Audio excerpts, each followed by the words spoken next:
Oh. Here we got a horse. Okay. Wow, I don't think this is the equitable question for this group, so we will not ask it. It says, what is your worst haircut experience? Describe it. But one of you doesn't have any hair at all. I guess they just can't answer the question. Oh well. At one time they wore a wig. Yeah. Rude.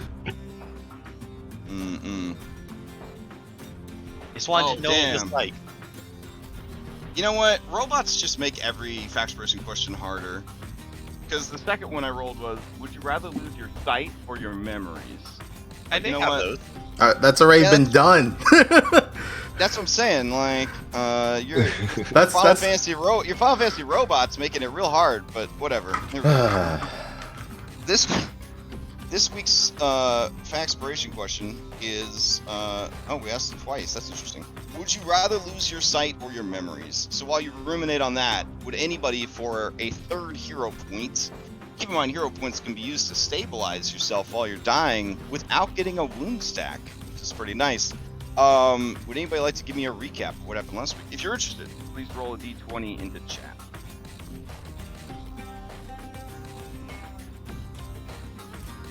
I'm never gonna do a recap better than Barnabas, so I think he just got it. What a former gifted kid thing to say. Like, I can't be the best, so why try? Okay, Google. Alright. Going once, going twice. Bellinora, what happened last time? Alright. So, we started in the midst of combat at the home of Dresh, the bank manager of the Gold Tank Reserve.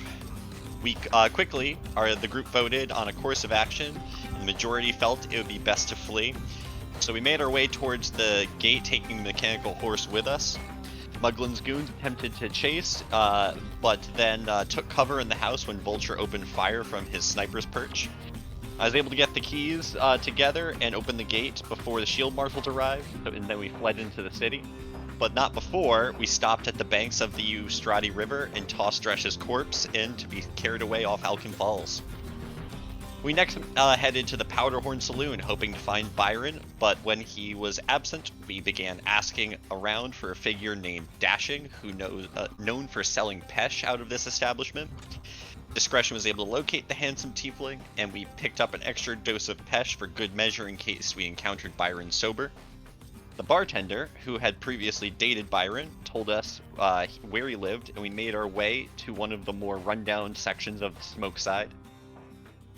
Discretion and Stack made their way up to his apartment, where while the rest of us scouted out the area for the authorities. A knock on the door revealed that Byron was in a strung-out, mostly unconscious state, unable to get up. So Stack picked the lock, and together they began to search the filthy apartment. Quickly, they uncovered the keys we were looking for and made their way back down to us. And with both sets of keys in hand, we made our way to the Gold Tank Reserve, getting there around 11. After quickly casing the place, we discovered the bank had been reinforced with 2 gun marshals out front and 2 of Muglin's goons out back. Knowing there were less automaton guards in the back end, we decided to approach from that side. And in an attempt to draw attention away from the door, Stack revealed himself to Muglin's goons, trying to pass off as a wandering street performer. Unfortunately, they immediately recognized him as one of the burglars from the altercation at Dresh's house, and combat ensued. We took them down pretty quickly, witnessing the power of gun crits, which was terrifying and a wonder to behold. And then, meanwhile, Discretion and I made our way into the bank, unfortunately realizing we had neglected to bring torches with us to this nighttime mission. Look, listen. This is an instance in which my 18 intelligence is not reflected within my player. I also made other poor decisions about how I prioritize my resources. I'm almost out of bombs. So now, we getting into the bank. So eventually, once everyone was in there, we got a torch lit. We then doing that, alerted the guards inside. We entered combat with the robots, and we were able to take one down at the same time as we were opening up the bank vault. And doing so made us aware of 2 more robots that are inside, as well as a chest that sits on the central table in the vault that is our goal. So now we must hopefully, gather our goal and take out as many, robots as we can and get out of here and get away. All right. Add a third hero point. Thank you. Is anybody willing to answer the factspiration question this week? Would you rather lose your sight or your memories? If you are interested, roll a d20 into chat. You get a 1d3 Bardic Inspiration, a snuck in from the 5th edition multiverse to help you. All right, we got a 13 from Discretion. Going once. Go. Oh. We got a 18 from Vulture. Going once. Going twice. All right, Vulture, take it away. I think he would probably want to lose his hearing rather than his vision. Especially but Jigsaw, the animated puppet, he says that's not the question. He wants to know if you lose your sight or your memories. Oh, sorry, it was it doesn't give a shit about your hearing. My bad. I heard No that worries. wrong. Cite your memories.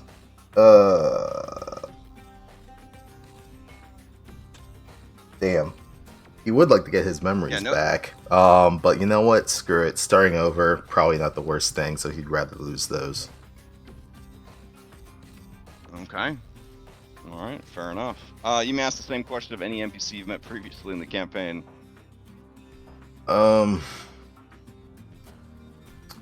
haven't met a whole ton of people. I know. It's been all business. You don't have to ask an NPC if you can't think of one. That's fine too. I'll ask Dresh, since we're not going to hear from them much longer at all. Dresh, who's dead? Yeah. Oh, man, I think Dresh would. Because they live a dangerous life, I think they'd rather lose their memories than their sight. Because, like you said, you can always start over. They're also dwarfs. They live about 350 plus years, so you could always fucking start over. But it is hard because your memories are who you are, you know, and so that's a complete loss of self. It's a very tough question. All right. So with all that addressed, I got a quick rules addendum because this campaign is so well built and hashtag not sponsored, but also sponsored the Forge VTT. Playing Pathfinder on Foundry is pretty dope. We've been going over rules sometimes in prep that might have been miscalled or something.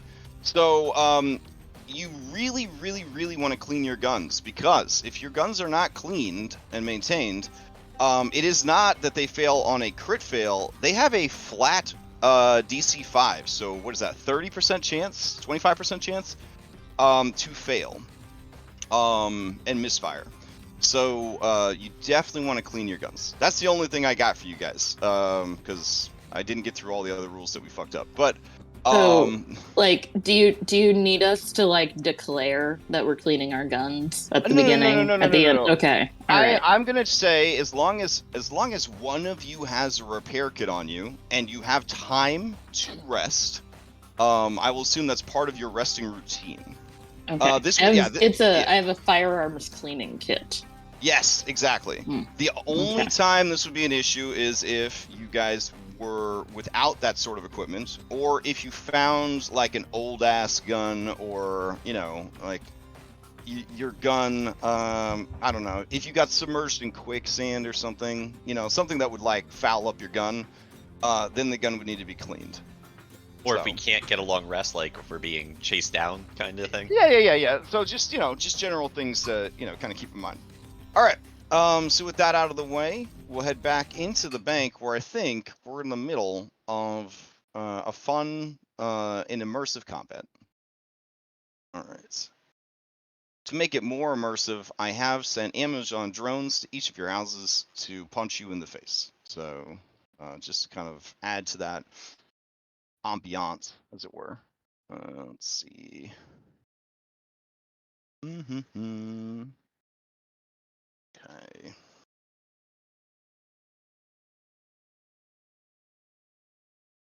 Um.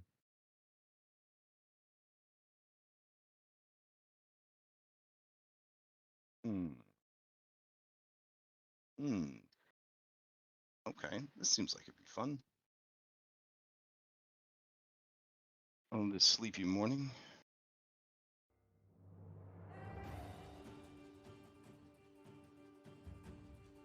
Okay. Grab this. Grab this. And we're off to the races. All right. I believe it's the start of a new round. That's correct. Did I leave notes for myself? Doesn't look like it. I was at the end of initiative and I went last. Oh yeah, and nobody had passes or anything. So yeah. All right, sweet. The start of round 5. Let's see. No, we haven't passed the next round. There we go. Start of round 6. All right, cheeky gun marshal. Okay, cheeky gun marshal is running around doing stuff. All right, then we pass to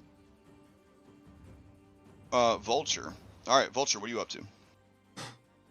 Oh, also, I checked all your inventories. No one had the bag of holding. I just rolled a D6, and on a 6, you guys would have forgotten it. But it ended up on Stack the Deck is the one that has your bag of holding.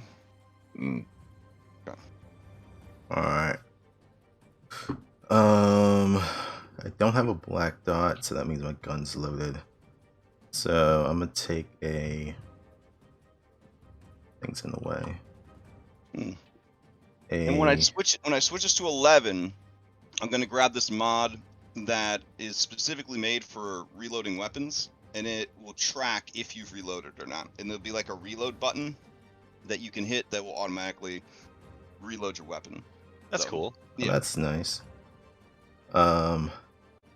Automation. I'm gonna do first Pac-Man to hide. Okay. Where are you at? Oh yeah, here. Okay, so currently you are in line of sight of this creature, so you would not be able to hide. Oh right, that's what I was gonna ask. So this thing is occupied with Stack the Deck. So is it its attention towards him, or is it still able to look at everything around him? I think he just dragged him through the teller window. Right. Let's see. Wait, like through this little slot in the teller window, like the little mail slot? Like, Yeah, he just like physically dragged you through it, scraping up your body and stuff in the process. I guess because cats are liquid, I guess. Yeah, okay. I would say that it is distracted enough then that you could, kind of duck back into the shadows of that room. Either way, it was unsuccessful. But it yeah, was. Good question. Yep. All right. Well, either case, here comes a blam. Okay. So this creature's gonna have cover. Nice.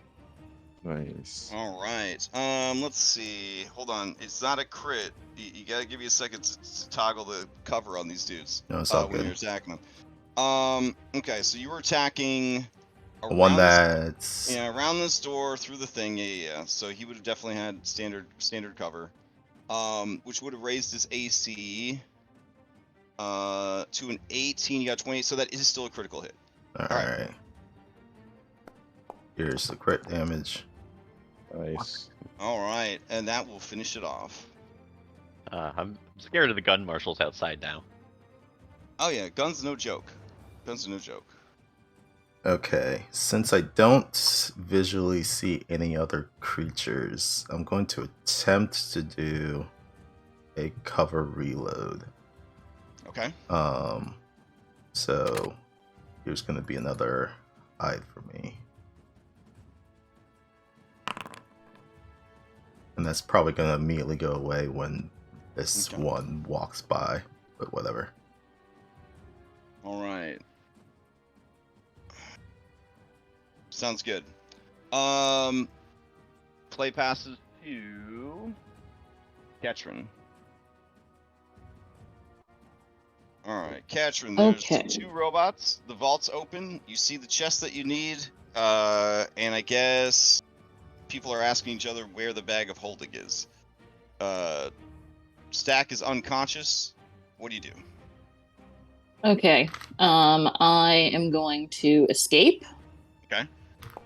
From my grapple.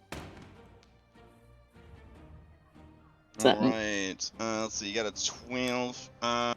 Generally, if you target these dudes, it'll let us know if you succeed or not. Hold on. That is not going to be enough. Because when you escape, you are going against the DC of the effect. Let me check the DC of the effect. Hold on. Grab. Let's see. You're grabbing the Athletics plus creature. 10. It's athletics plus 10, yeah. Okay. So then, yeah, you were trying to beat a 17. You got a 12. Okay. Yep. I can still attack it, right? Correct. Okay.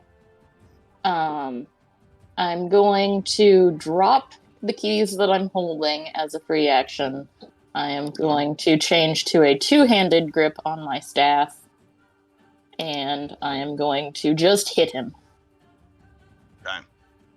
Alright, so whatever you do that has the manipulate tag, and you'll just kind of see that as one of the tags, will have a DC 5 flat check to fail. So that's just a D20. Yep. So you're good, because you got higher than 5. Okay. Huh. Are you serious? Okay. So as you struggle around the lasso that this robot has you bound with, you do swing on it, but it misses. All right, that's it. Okay. Let's see. All right. That brings us to Gold Tank Broker. This guy over here. All right. So one of you is bound by one of them, and one of you is bound by the other. I put little arrows. That's cool. So since you are already tied up at the start of its turn, it is going to try to use the hog tie maneuver on you. So it has you restrained. The clockwork handler cuts a length of rope from its supply in its chassis to tie up the restrained creature. The creature is restrained until it escapes or forces open the rope. The DC is going to be a 15 to get loose from this, or a thievery check to escape, or an athletics check to force open. There's a lot of ways to get out of here. All right, cool. Restrained creatures don't take a -2 penalty on this check for not using a crowbar. Well, that's generous. And the rope can be attacked and destroyed.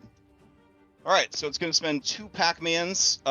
You hear like some scissor sounds from inside the creature as it cuts the rope, and then it ties you up. So you are restrained without it needing to stay tethered to you, which would allow it to tie somebody else up if it was so inclined. All right, we can get rid of these arrows. It's got 1 Pac-Man left. Is there anyone else that is a problem? I did hear some gunshots out there. Yeah. So it is going to take a stride action. It's going to move through its ally here. And it's going to turn the corner. All right. Its perception is passive 18. You rolled a 14 vulture. So I believe it would be seen by you, and then it will get right up in your face, and that's what it will do with its turn. All right, let's see. Play will pass to. All right, stack the deck on the ground. So you are playing the dying minigame. Mm-hmm. Okay. So, you're bleeding out or otherwise on death's door. While you have this condition, you are unconscious. Dying always includes a value, and if it ever reaches dying 4, you die. If you're dying, you must attempt a recovery check at the start of your turn each round to determine whether you get better or worse. Okay. Your dying condition increases by 1 if you take damage while dying, or 2 if you take damage from an enemy's critical hit or a critical failure on your save. If you lose the dying condition by succeeding in a recovery check, you are still at 0 hit points. You remain unconscious, but you wake up as described in that condition. You lose, but you can wake up as described in that condition. You lose the dying condition automatically and wake up if you ever have 1 hit point or more. Anytime you lose the dying condition, you gain wounded 1 or increase your wounded value by 1. And again, if you get to 4 dying, you die. Wounded essentially increases your dying value when you go down. So the 5e healing word yo-yo game, you could play it here, but only so long before you will just die from attrition, essentially. All of your wounded can go away if you are healed to max HP. Okay. Now, you have hero points, you got 2.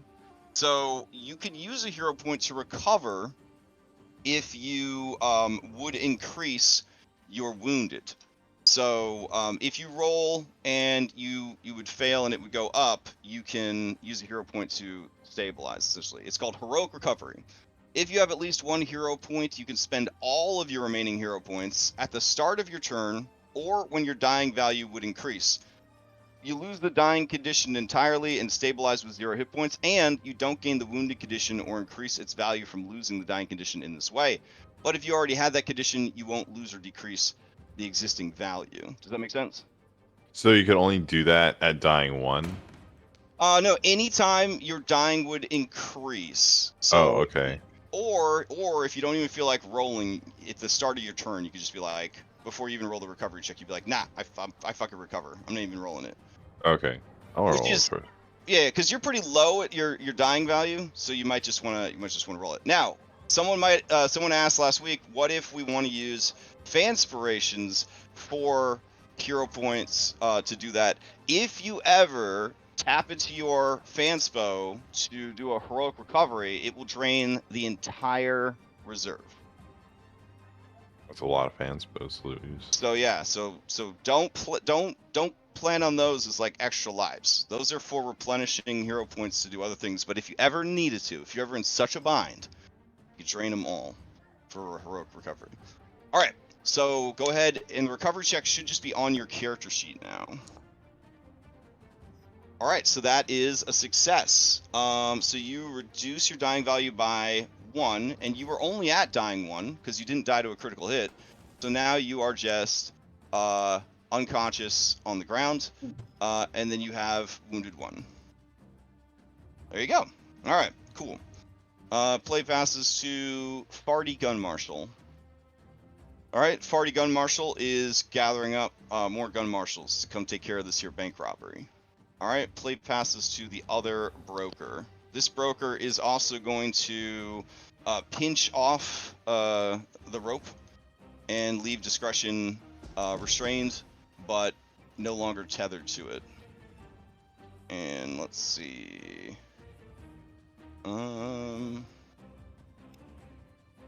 What does it want to do now? It probably shouldn't leave the vault unattended, but there is, and this guy's down, and it doesn't for sure know about Bella. All right, in that case, it is going to turn its attention to you, discretion. All right, and then it will. It's just gonna punch you. Here we go.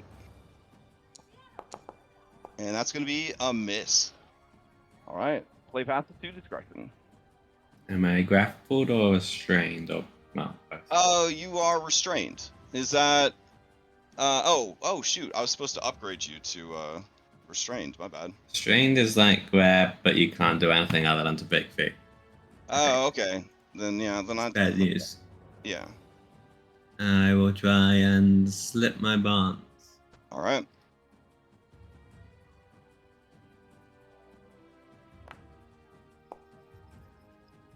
That is going to succeed. Alright. I'll slither my way out from these ropes because they tried to wrap up some cowboy, but I'm actually a dragon. Okay, and then you, I believe it let go of you when it did that, so you would not have any of these other things anymore: the grabbed, the flat-footed, or the immobilized. Yeah. Yeah, it'd be free either way. Alright.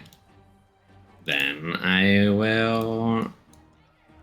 I'm gonna try and trip them, but obviously I have MAP, so trying my best.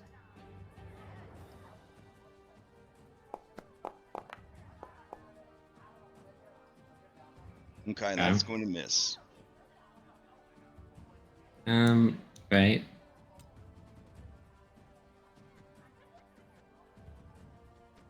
Then... Can't really try that again. I'm just going to manipulate would provoke, so I won't do that. I will just punch them in the back. Okay. Without much expectation. All right. So with a third map penalty, you attack, but unfortunately a 15 is not going to do it. It's not making them flat-footed. Is that because a restrained person can't provide flat? That would be correct. Okay, cool. It's neat that the VTT is so smart. Okay. Then play would pass to likable Gold Tank Broker. All right, it is going to take a stride action to walk out of the office over here, and then it will move to there. Yeah. Yeah, and then it is going to attack discretion with its fist.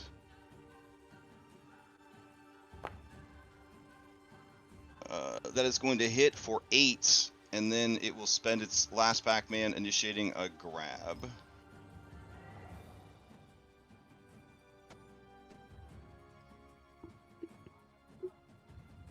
All right, and then that is its turn. Bellanora, no pressure, you're up. Yeah, I just need to say that the token is really tripping me out because I don't know if you intentionally took a picture of my coworker and used it as my token, but it looks exactly like one of my coworkers and it freaks me the fuck out. Anyways, This guy right here? yeah, 100% looks 100% like an IRL person in my life.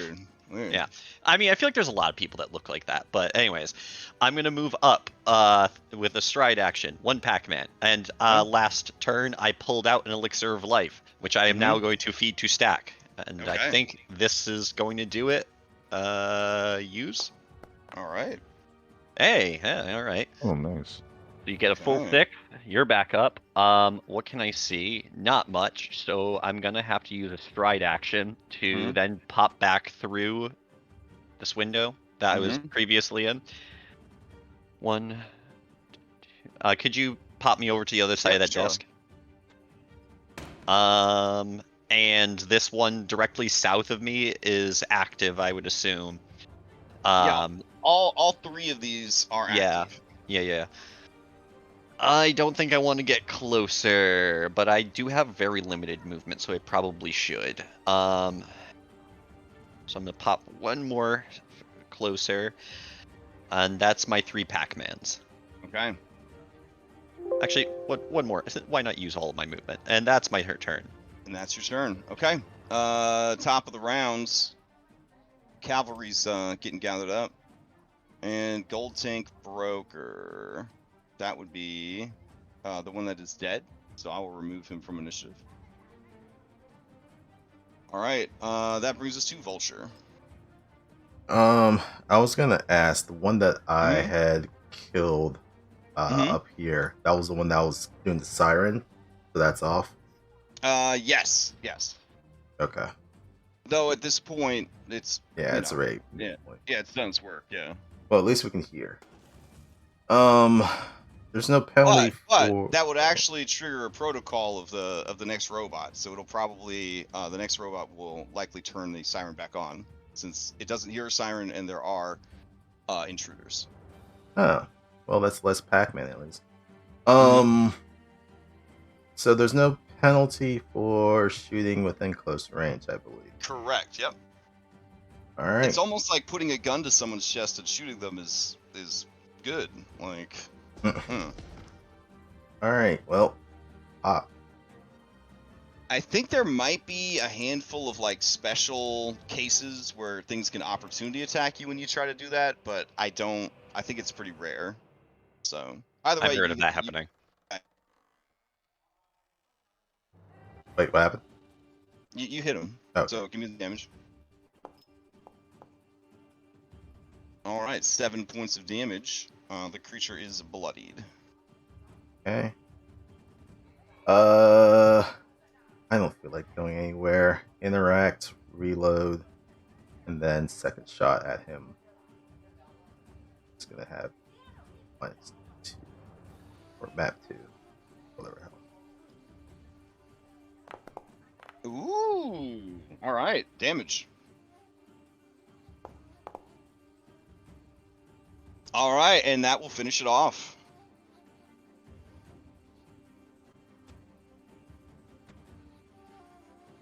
All right. But I am now where I'm getting real low on ammo, and I don't have anything loaded. That's it for me. All 3 Pac-Mans. All right.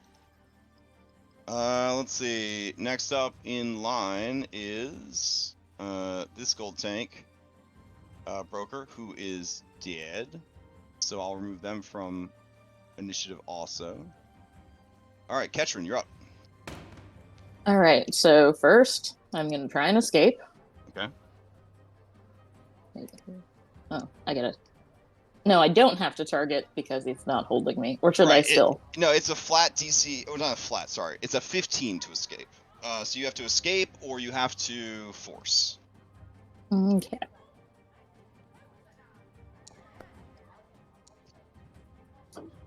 Okay, I'm gonna. 15. That is Oh, enough. yay. Okay, good. All right. Okay, so now I'll remove all those statuses from you. There you go. So you have 2 actions left. Let's see. Stepping is an action, right? What is an action? Stepping. Stepping, yes. That allows you to move 5 feet without provoking an opportunity. Okay. Well, I am... Keeping in mind, in this system, any movement can provoke an opportunity attack, not just moving out of reach. So Yeah.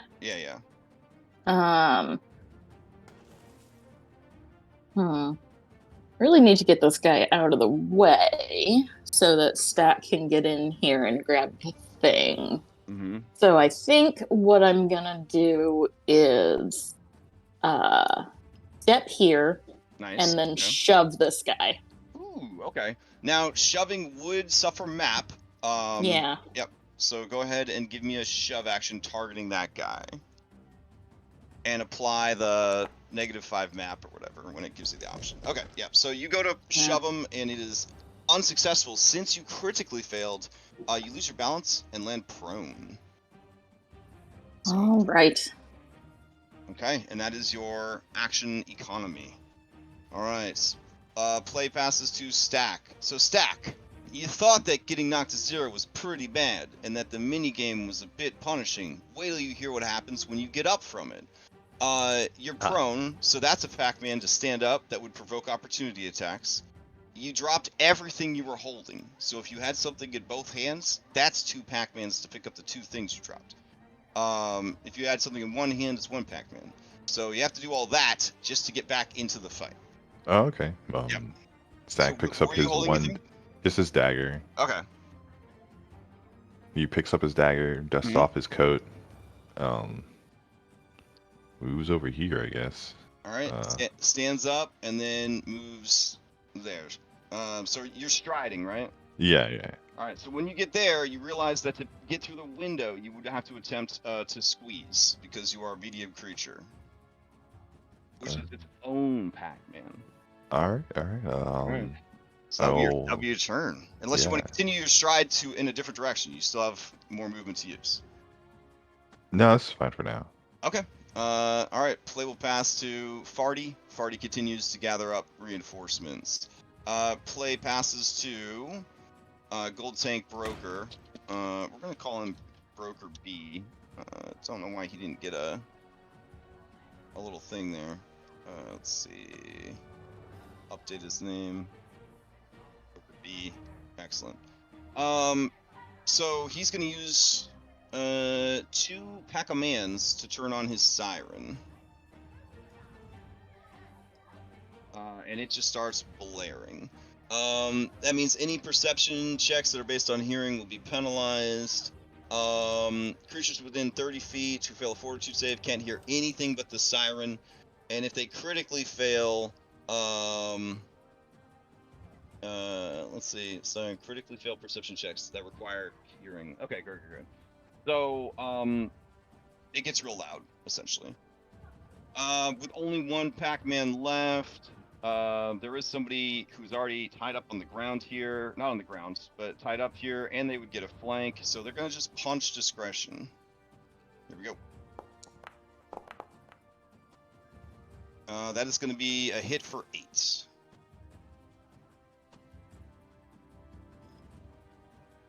Right, and discretion is unconscious and dying. Alright. That means discretion, you'll notice, moves an initiative to be right before Gold Tank Broker B, giving them plenty of time for someone to come and heal them before they have to play the death save minigame. But something to note that is a little hard to track. I don't know if there's a mod that can help us with this.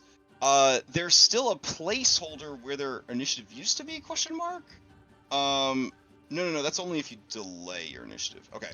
So, if you delay your initiative and you have a status effect, like bleeding or burning or something like that, it will still occur when your initiative should have occurred. I believe with dying, moving you to a new spot, you're literally moved to that new spot, and if they were bleeding or on fire or whatever, they would get a reprieve from that until their new initiative came up, which would prevent, hopefully, them dying from those ongoing effects.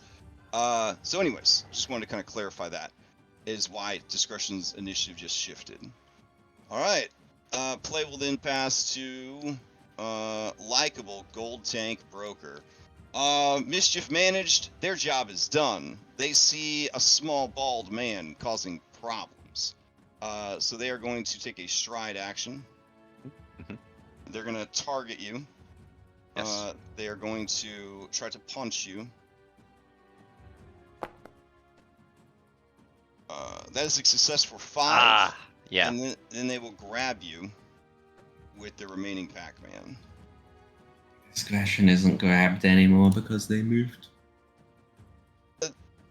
They used this hog tie ability on you, didn't they? Nah. They Oh, cut it off. yeah. They forgot. Shit. Okay. Nice. All right. Yeah. I mean, not nice, but nice. So then play passes to Bellinora. So right now I'm restrained, but I'm not hog-tied.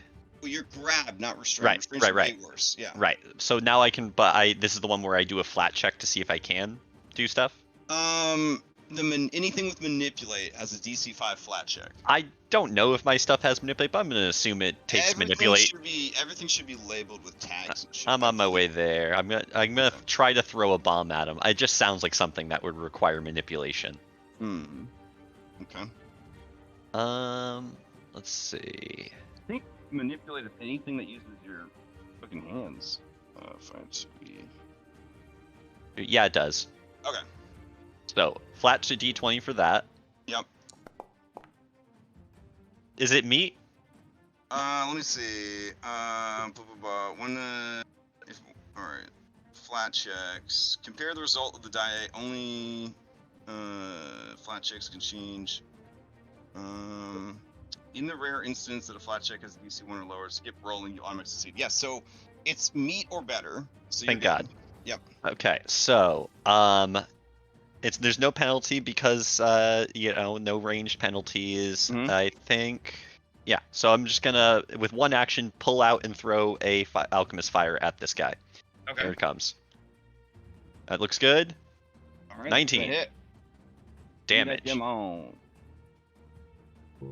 Nice. Okay, so he takes 10 damage total. Yep. And is bloodied. Okay. That's my first Pac-Man. I guess I can use my second one to try to escape, but that would be at map. Correct. I'm And gonna because try. this is a grab, you're going to be going against their passive athletics, so 17 is the DC. Okay. 17 is the DC. I can't make that. There's nothing else I can do. Just gonna try. Okay. Oh, so close. So close. So close that could I succeed at a cost? Yeah, sure. Let's take the worst result. Oh man, Stum 2, Clumsy 2, Overexertion, or Sickened. I think all three of the first three are all good. So I'm gonna roll a D3. We'll see how it goes. All right, you are fatigued. Okay, but I am no longer grappled. I don't know what fatigue does. I'll get rid of grabbed on you. And I think I've already seen these guys make attacks of opportunity. Yeah. Ooh. Fatigue's not good. Yeah, fatigue's real bad. Ooh. Okay. I'll check that out after this turn. I'm gonna do a 5-foot step back to here. Okay. And that's my turn. All right. Top of the round. Okay. Now what's fatigue do? That brings us to Vulture. Okay. Oof. It would be too much for me to try and. Yeah, I'm just gonna interact, reload. Okay. And then just open fire on this broker that.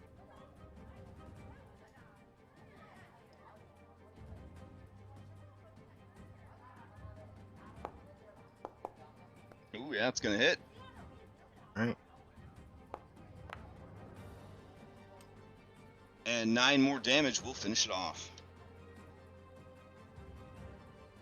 All right, and then I'll this time the other one not in my line of sight, so I'll do a cover.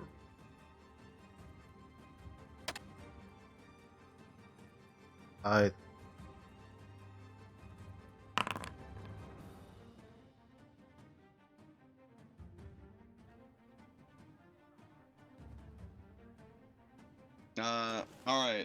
Bellinora, you watch Vulture bust a Skyrim squat in the doorway. One of these fucking days, I'm gonna make a high check.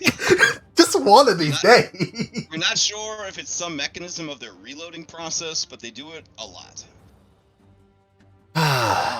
That's it. Do you have a bug that we need to wire out or something? All right, I thought fast Sid stick fixed all action. those. All right, Katrin, you are prone. It is a action to stand up, but that standing will provoke an opportunity attack from the Gold Tank Broker B. It will not get to auto grab off of that though, because it needs to spend a second Pac-Man to get the auto grab. So it would just be a punch in the face. Yeah, I'll go ahead and stand then. Oh hell yeah! All right, so it's gonna try to punch you in the face. Go. And it's gonna miss. All right, so you stand up. Okay. And I am going to hit it. All right. Break. I cannot roll anything. You do have hero points. Spend one to I reroll do. if you want. I mean, we're still early in the session though. Yeah. No, I'm not going to. Okay. And then I'm gonna hope this both helps us and hurts our enemies. I'm going to lay on hands discretion. I'm hoping for a very destructive wild surge that kills all the robots. Oh, are you? Yeah, okay. I'm casting a spell. I'm casting a spell. Okay. Lay on hands is a spell, right? Because it's a focus spell. Okay. Yeah. All right. Hold on a second. Let's see. Surge. Table. Here we go. And the mass. Okay. So you guys are currently in smoke side. So that's a base chance of 15. And then what time of day is it? Midnight? Yeah, I we think got here at that's what 11 we had and decided. Yeah. yeah, we Okay. got here at 11 and scouted out for an hour. Let's see.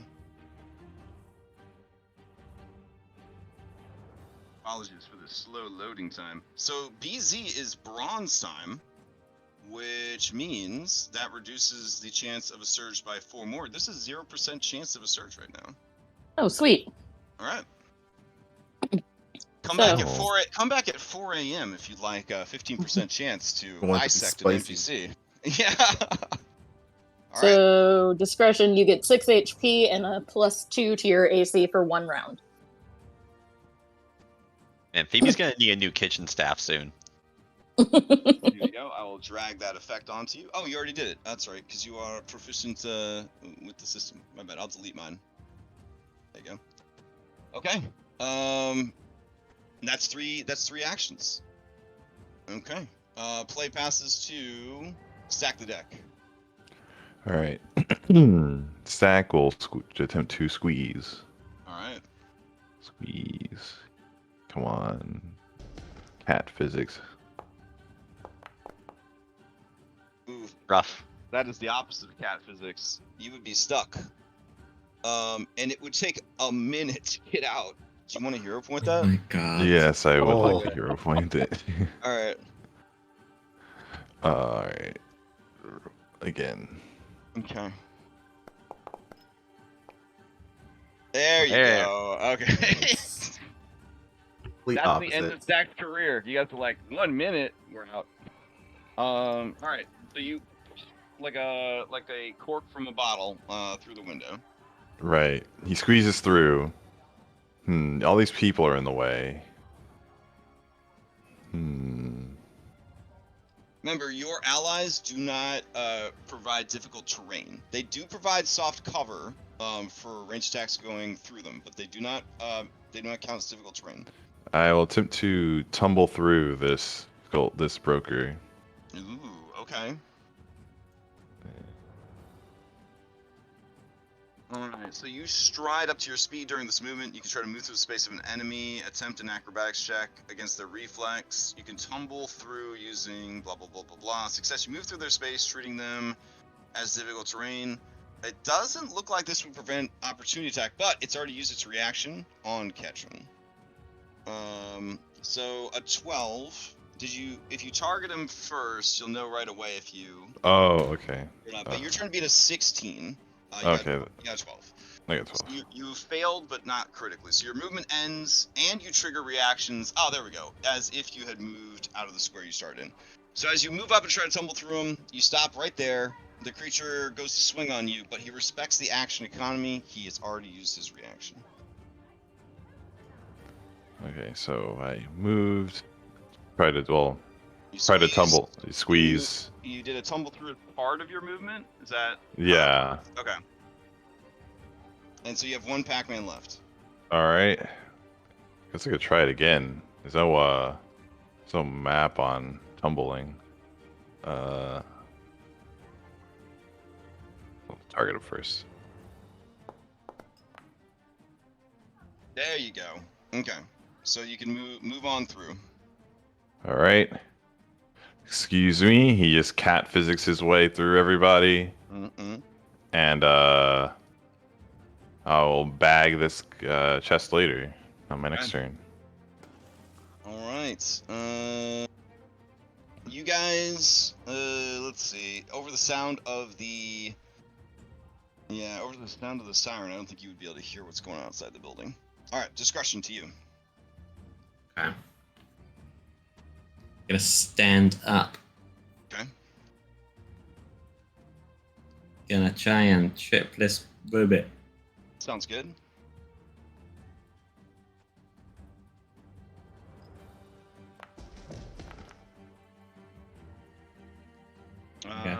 You Hit the robot's legs. It is like hitting a signpost. Doesn't do anything.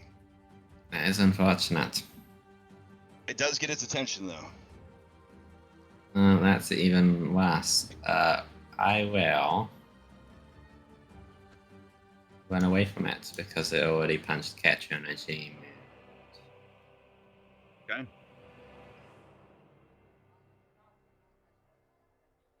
Alright, so 1, 2, and then 3 to stride away. Alright, as you do, it does see that there's somebody in the vault. So it is going to move past. Well, you're both in the vault, so I guess. Nah, yeah, it'll move in to get Stack the Deck, who's trying to grab something from the vault. So that's 1 to stride. And then it is going to try to strike. Ooh, and it critically misses. All right. And then. And wait, I wanna do my champion's reaction to hit it. All right, go for it.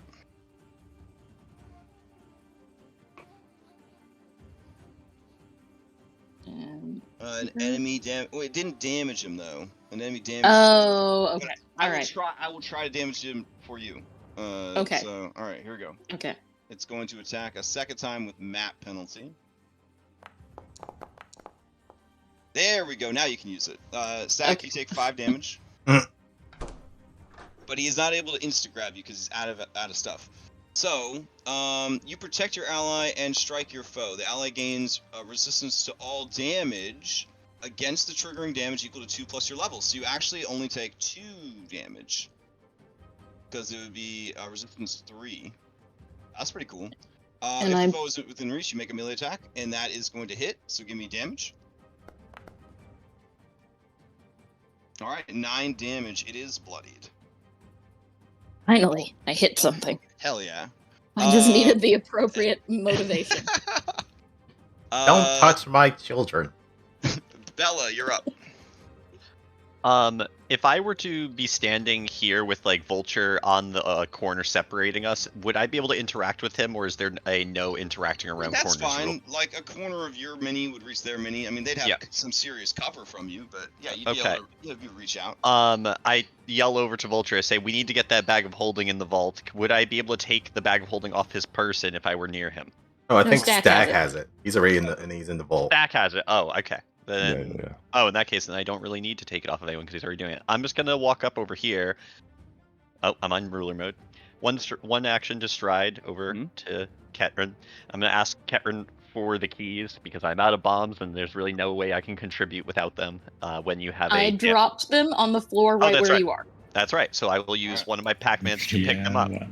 And then so that's 2 Pac-Mans, and then I'm going to ride up, or no, I'm going to use my last action. Can I try to discern which one is an automaton key, in case this automaton is still going next round? Yes, you can. So I would allow crafting or thievery, or an applicable lore skill to discern which is the right key. I apologize. So you probably wanted that blind. It's fine. Yes, you are able to identify the clockwork key that you believe would fit this broker. All right, I grab that one key. I hold it out, available to anyone who would like to take it from me. Otherwise, I will do it next turn. Okay. All right. Round 9. Okay. Vulture to you. All right. Vulture's gonna stride. Okay. Where he can see last broker. Aims at it and pop.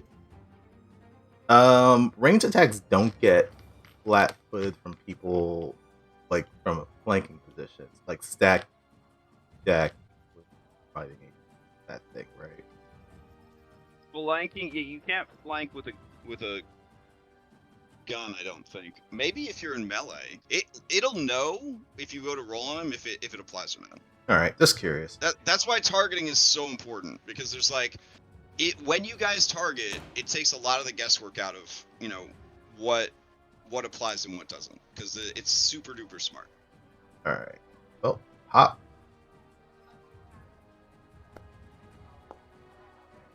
Okay, so that is going to hit. It did not make him flat-footed. Right. So now we know.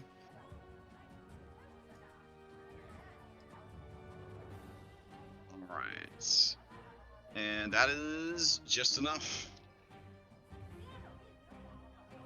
No need to disable him. He has been disabled forever. So then Bolter is just gonna look at everyone and be like, "We gotta go now." Just gonna stride back out. Oh, All right. that's a wall. So as this creature dies and the alarm stops sounding, you could hear whistles and hordes being blown out on the street. And so you get the sense that there are people arriving on the scene. For that reason, we're going to stay in initiative. Play passes to Ketchum.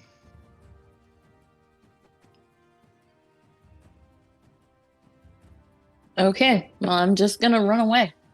Right. All right, I'm gonna stride once.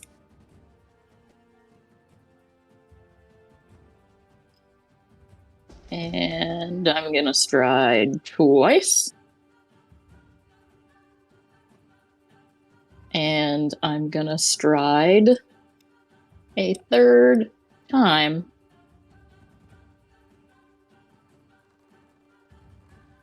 And, well, I'm not gonna yell at my friends because I don't want to attract attention. Mm-hmm. And that's my turn. And that's your turn. Okay. That takes us to stack. Alright. How many Pac-Man does it take to stuff this chest into a bag? All right. Do you have the bag of? You're wearing the bag of holding, right? Mm-hmm. All right. So you have to. I'd say you need 2 hands to fit this bag around because it's like a perfect fit. It's like an absolute perfect fit. So you're gonna take 1 Pac-Man to put the dagger away. I'm assuming, unless you drop it as a reaction. Okay. 1 pack to take the bag into your hands, and then the 3rd one to scoop it up. So you've now successfully scooped up the chest. All right. Sounds good. Play passes to gun marshals. Play passes to discretion. Okay. Stack how? Yes. Move over to the doorway. Say, how would you like to lose complete control over yourself but move insanely fast? I mean, sounds lovely, I think. It's like very efficient, actually.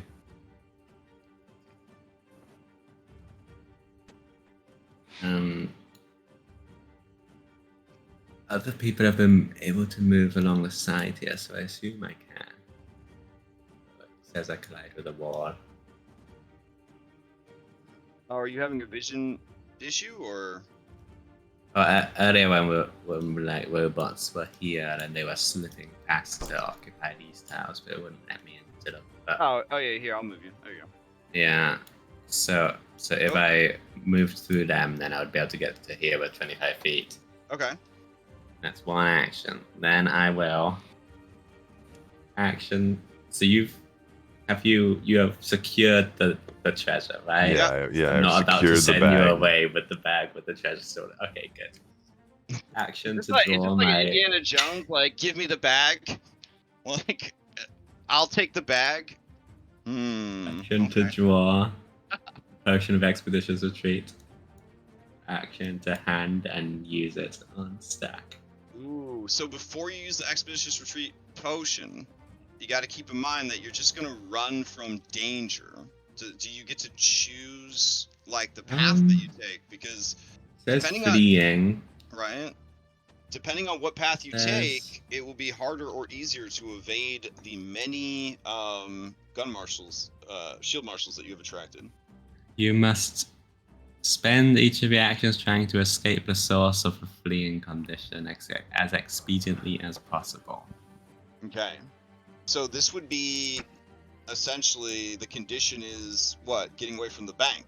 So you would just take whatever Yeah. route is in that moment seems to be the best one. So you'd be out of control running. It is a risk.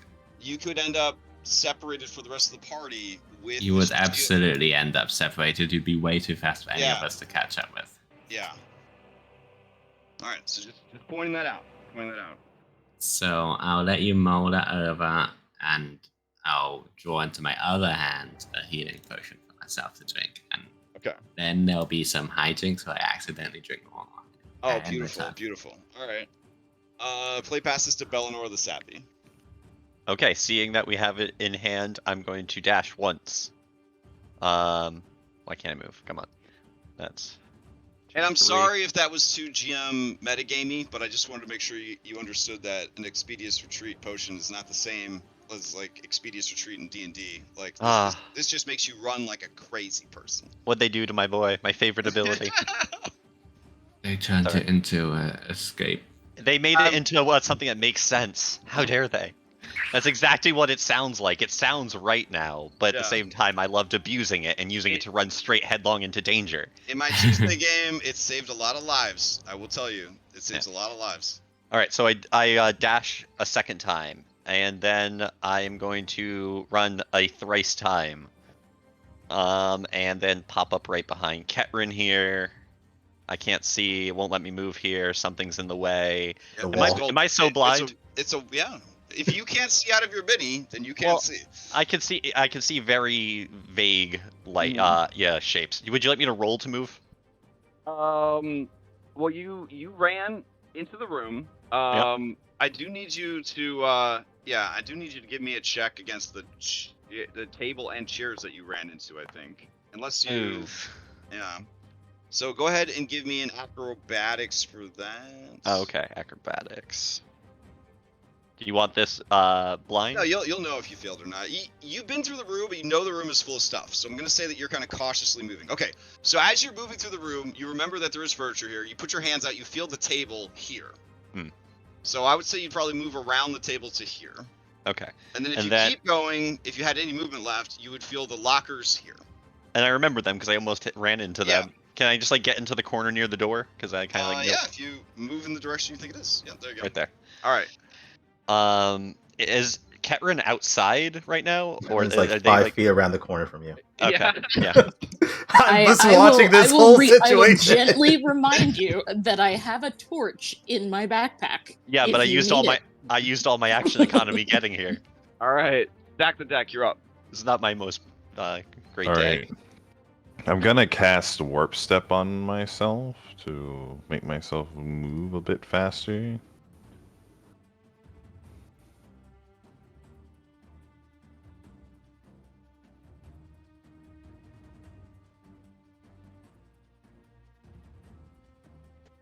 Hello? Yep. That sounds good. Okay. Yeah. And there is no Wild Surge because it's Bronze Time in Smokeside. Sounds good. So I will just then stride twice at the... And I get a 5+ movement. So that means I'm moving 35 per stride? Yes. Alright. Then here, here. That's my first... Then second one, 15, 25, wait, 20. Oh, you have a torch lit or something? Or... Do I? Oh, I have low light vision, but... Oh, you have low light vision. Okay. Alright, that's my second stride. And I guess what you see is just like a flutter of like playing cards coming out of his boots. And I guess I just stride a third time. Yep. 1, 2. I'll get to right here. Which way is the junkyard? Do we know that? Oh, yes. The junkyard is down this narrow alley, but there is a wooden fence. Just like, in all the movies, when you go down an alley and there's, for whatever reason, a pointless wooden fence there. with graffiti on it. Oh yeah, so there's a wooden fence there, but it's on the other side. All right. And then he'll call out, say like, "Oh, the Golden Gunners are taking their due," to anyone who could listen. Nice. As you shout that into the night, you hear from down the alley. You hear that? Them Golden Gunners are stealing the bank. And you realize there's many people coming this way. All right. Play passes to Farty, and off in the distance, you hear Farty coming down the alley towards you guys. Discretion. I've been in a bit better positions. Okay, it's still dimly lit and I have low light vision, so I'm good. I can see in here. Okay. This room at least. But a dragon's gotta ask, okay, is there anything else in the vault? Oh, yeah. The walls are lined with metal cabinets, from floor to ceiling. Oh, but they're probably all locked. Absolutely. Every single one of these little like bricks that you see, that is a cabinet that is locked and full of treasure. I'll glance at them and think another time. Keeping in mind it's 2 Pac-Mans to attempt to unlock something. Yeah. Yeah. I'm not gonna do that. But still counting my previous movement, that's excellent. That's 10. 20. Oh, didn't do that. 25 to get here. Oh, it's still dimly there. Okay. Discretion, as you move through the bank teller area, you hear from the north, get the ram ready! Gonna smash this door down! And you hear other people say, yeah! As they prepare to enter through the front of the building. Well, that's good. Well, I'm actually going to... Oh, but if I shut the door, I won't be able to see. No. Okay. I will move another 25. Looks like someone's in that doorway, though. That's better now.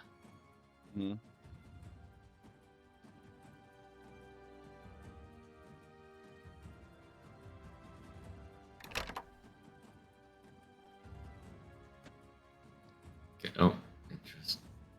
Okay. That's 2 actions, and then the healing potion, not potion of expeditions retreat, is being used. Okay. 3. Alright.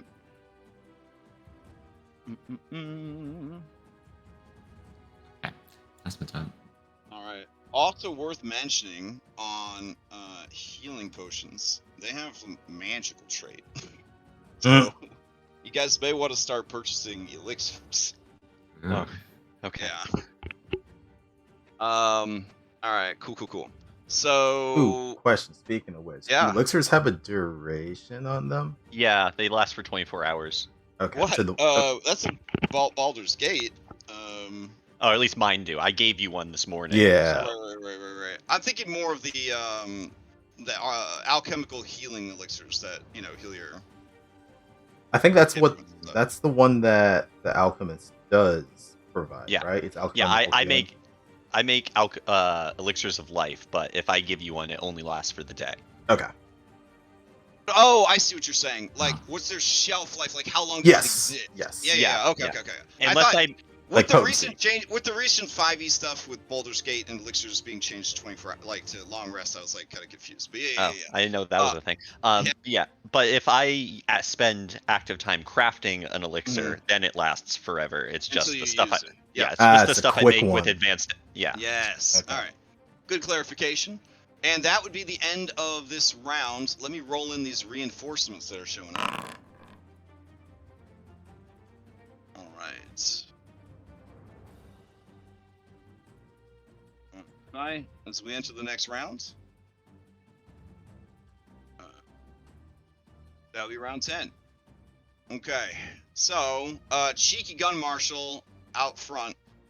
He and his cronies are gonna try and battering ram down the door.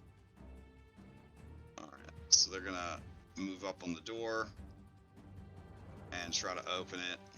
you get the feeling that they will get the door open in approximately, I don't know, we'll say 2 rounds. So beginning of round 12, they're going to smash the front door open, start flooding into the bank.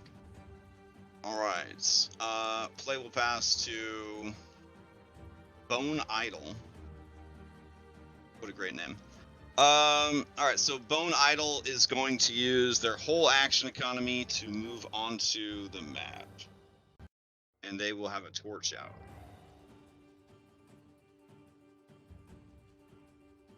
Go. All right, they will pass to Self-Assured. Self-Assured is helping up front. All right. Let's see. That brings us to Windy, who is related to Farty, obviously. They are going to use all of their action to move onto the scene, and they will also have a torch.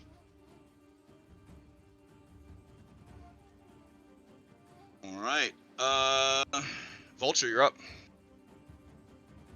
All right.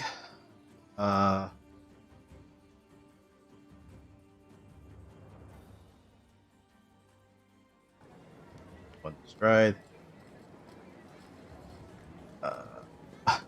The white arrow is the alleyway we have to go through, correct? Did I see here?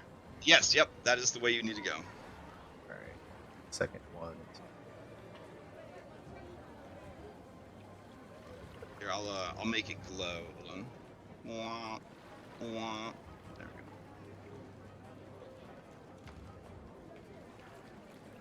All right. Okay. As you Two shield marshals. Yeah.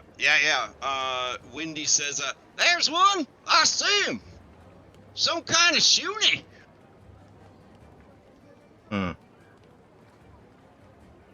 And he's just gonna spend his last one to reload. All right. That's it. Okay. Play passes to Ketrin. Okay. Alright. Okay. I am going to do some maintenance to help rear guard everyone. I'm going to switch my grip to one-handed, which is one action, and then I am going to draw my shield. And then... Okay.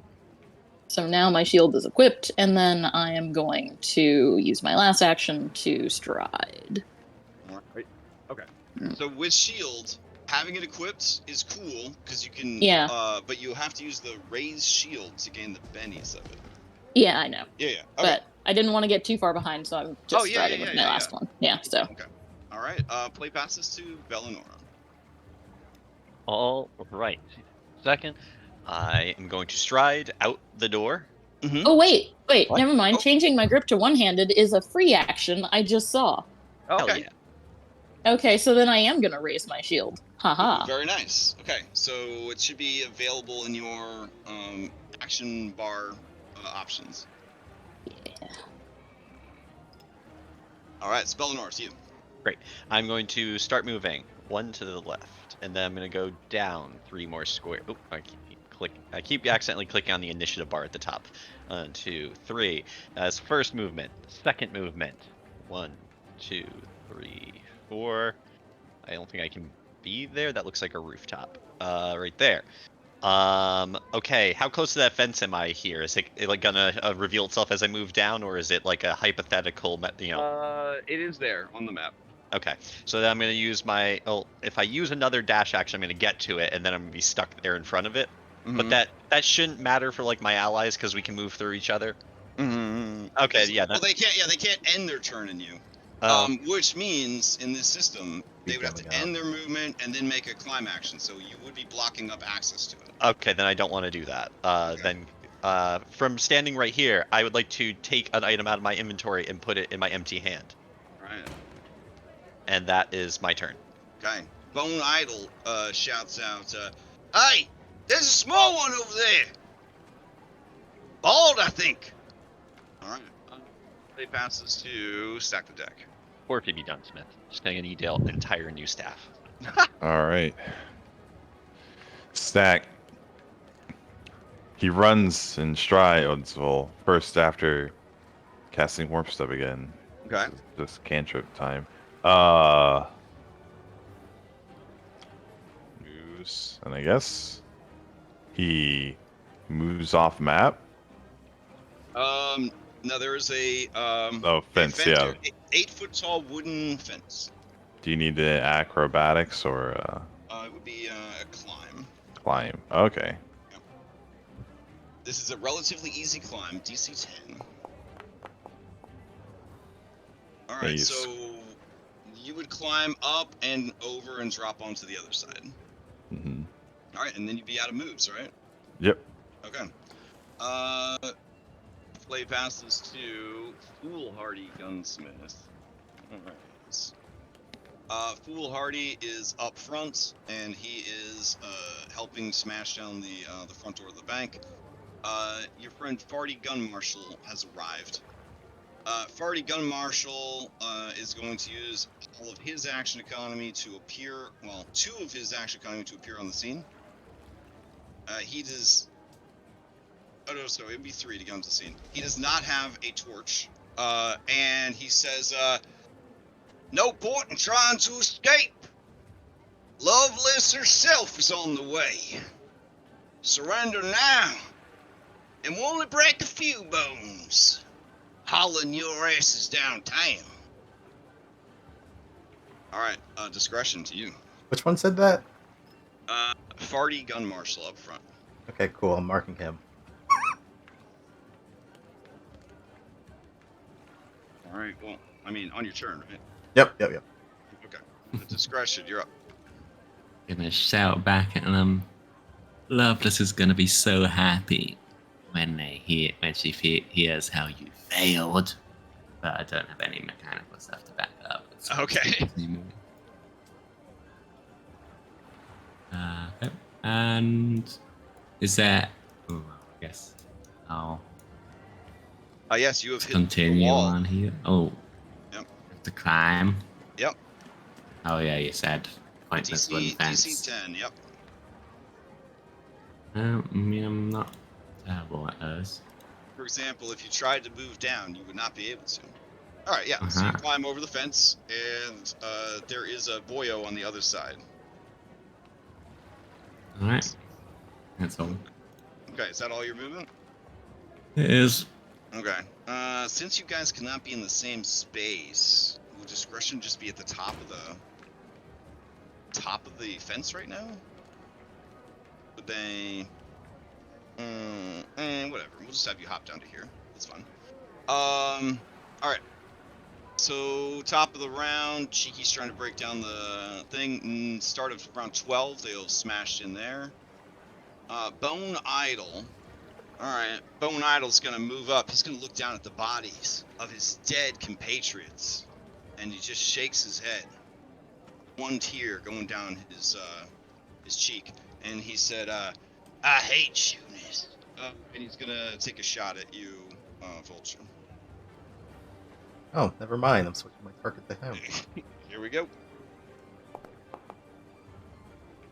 Oof. Okay, so that's going to miss, and then he will. Let's see. Gun Marshal marks this is ooh.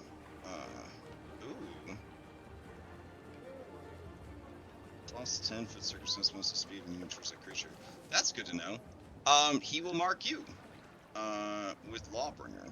Oh, wait, hold on. I don't have anything that's mechanical for mine. So he gets to move 10 feet, circumstance bonus to speed, as long as he's moving towards you. Alright. That brings us to Self-Assured. Let me reveal these guys, my bad. There we go. Self-Assured is up front, then Windy. Alright. Windy is going to also mark the Shuni with Lawbringer. And that will give him a plus 10 circumstance, so he'll get real close. Alright. And then he is going to... I should mark this guy to have a torch, so I know that he's got to drop it for his reload. He's going to target you and take a shot. Here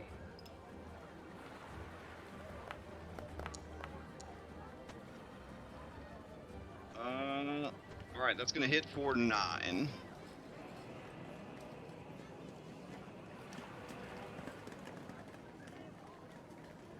Okay. And then play will pass to Vulture. Ugh, I don't want to stick around for this. But there's let's go with defense.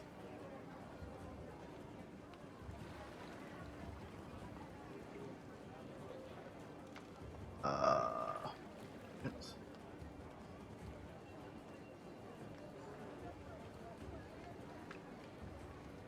Okay. I will.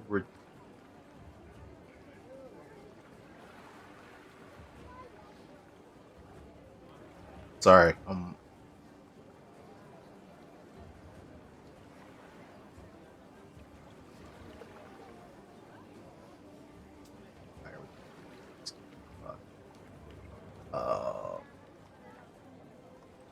Like wait though.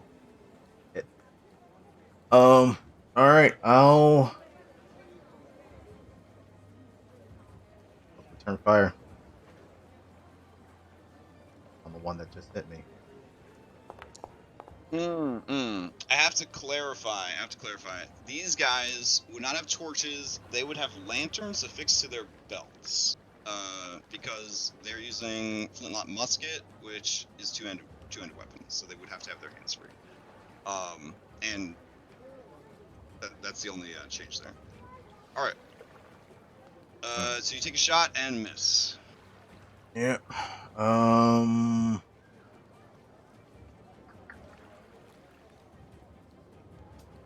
I'm going to.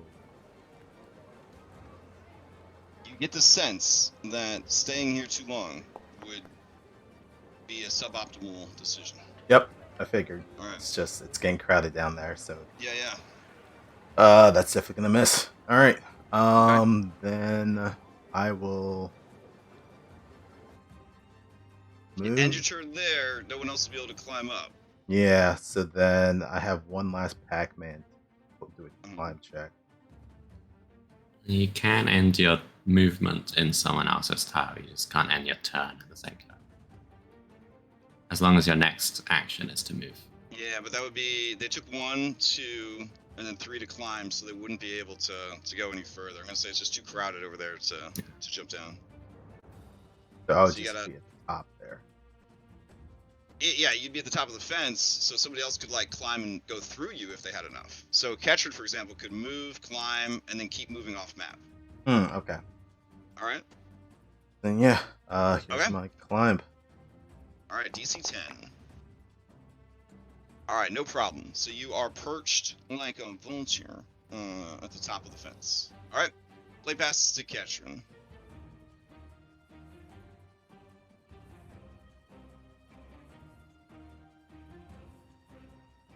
You may or may not be muted, Ketchard.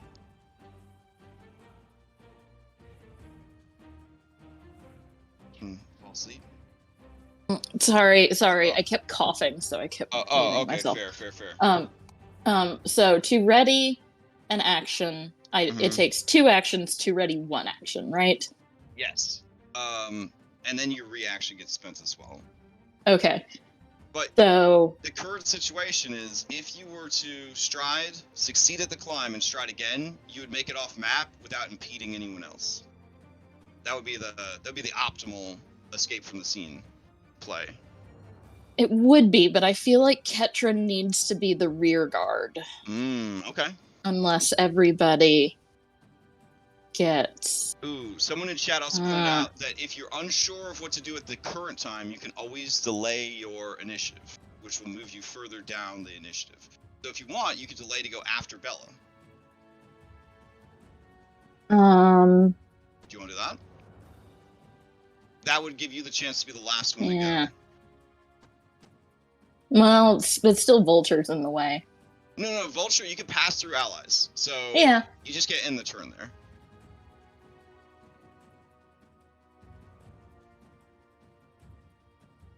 I think, I think what I'm gonna do, what is in character for Ketrin to do, is I will raise my shield and then I will ready to stride.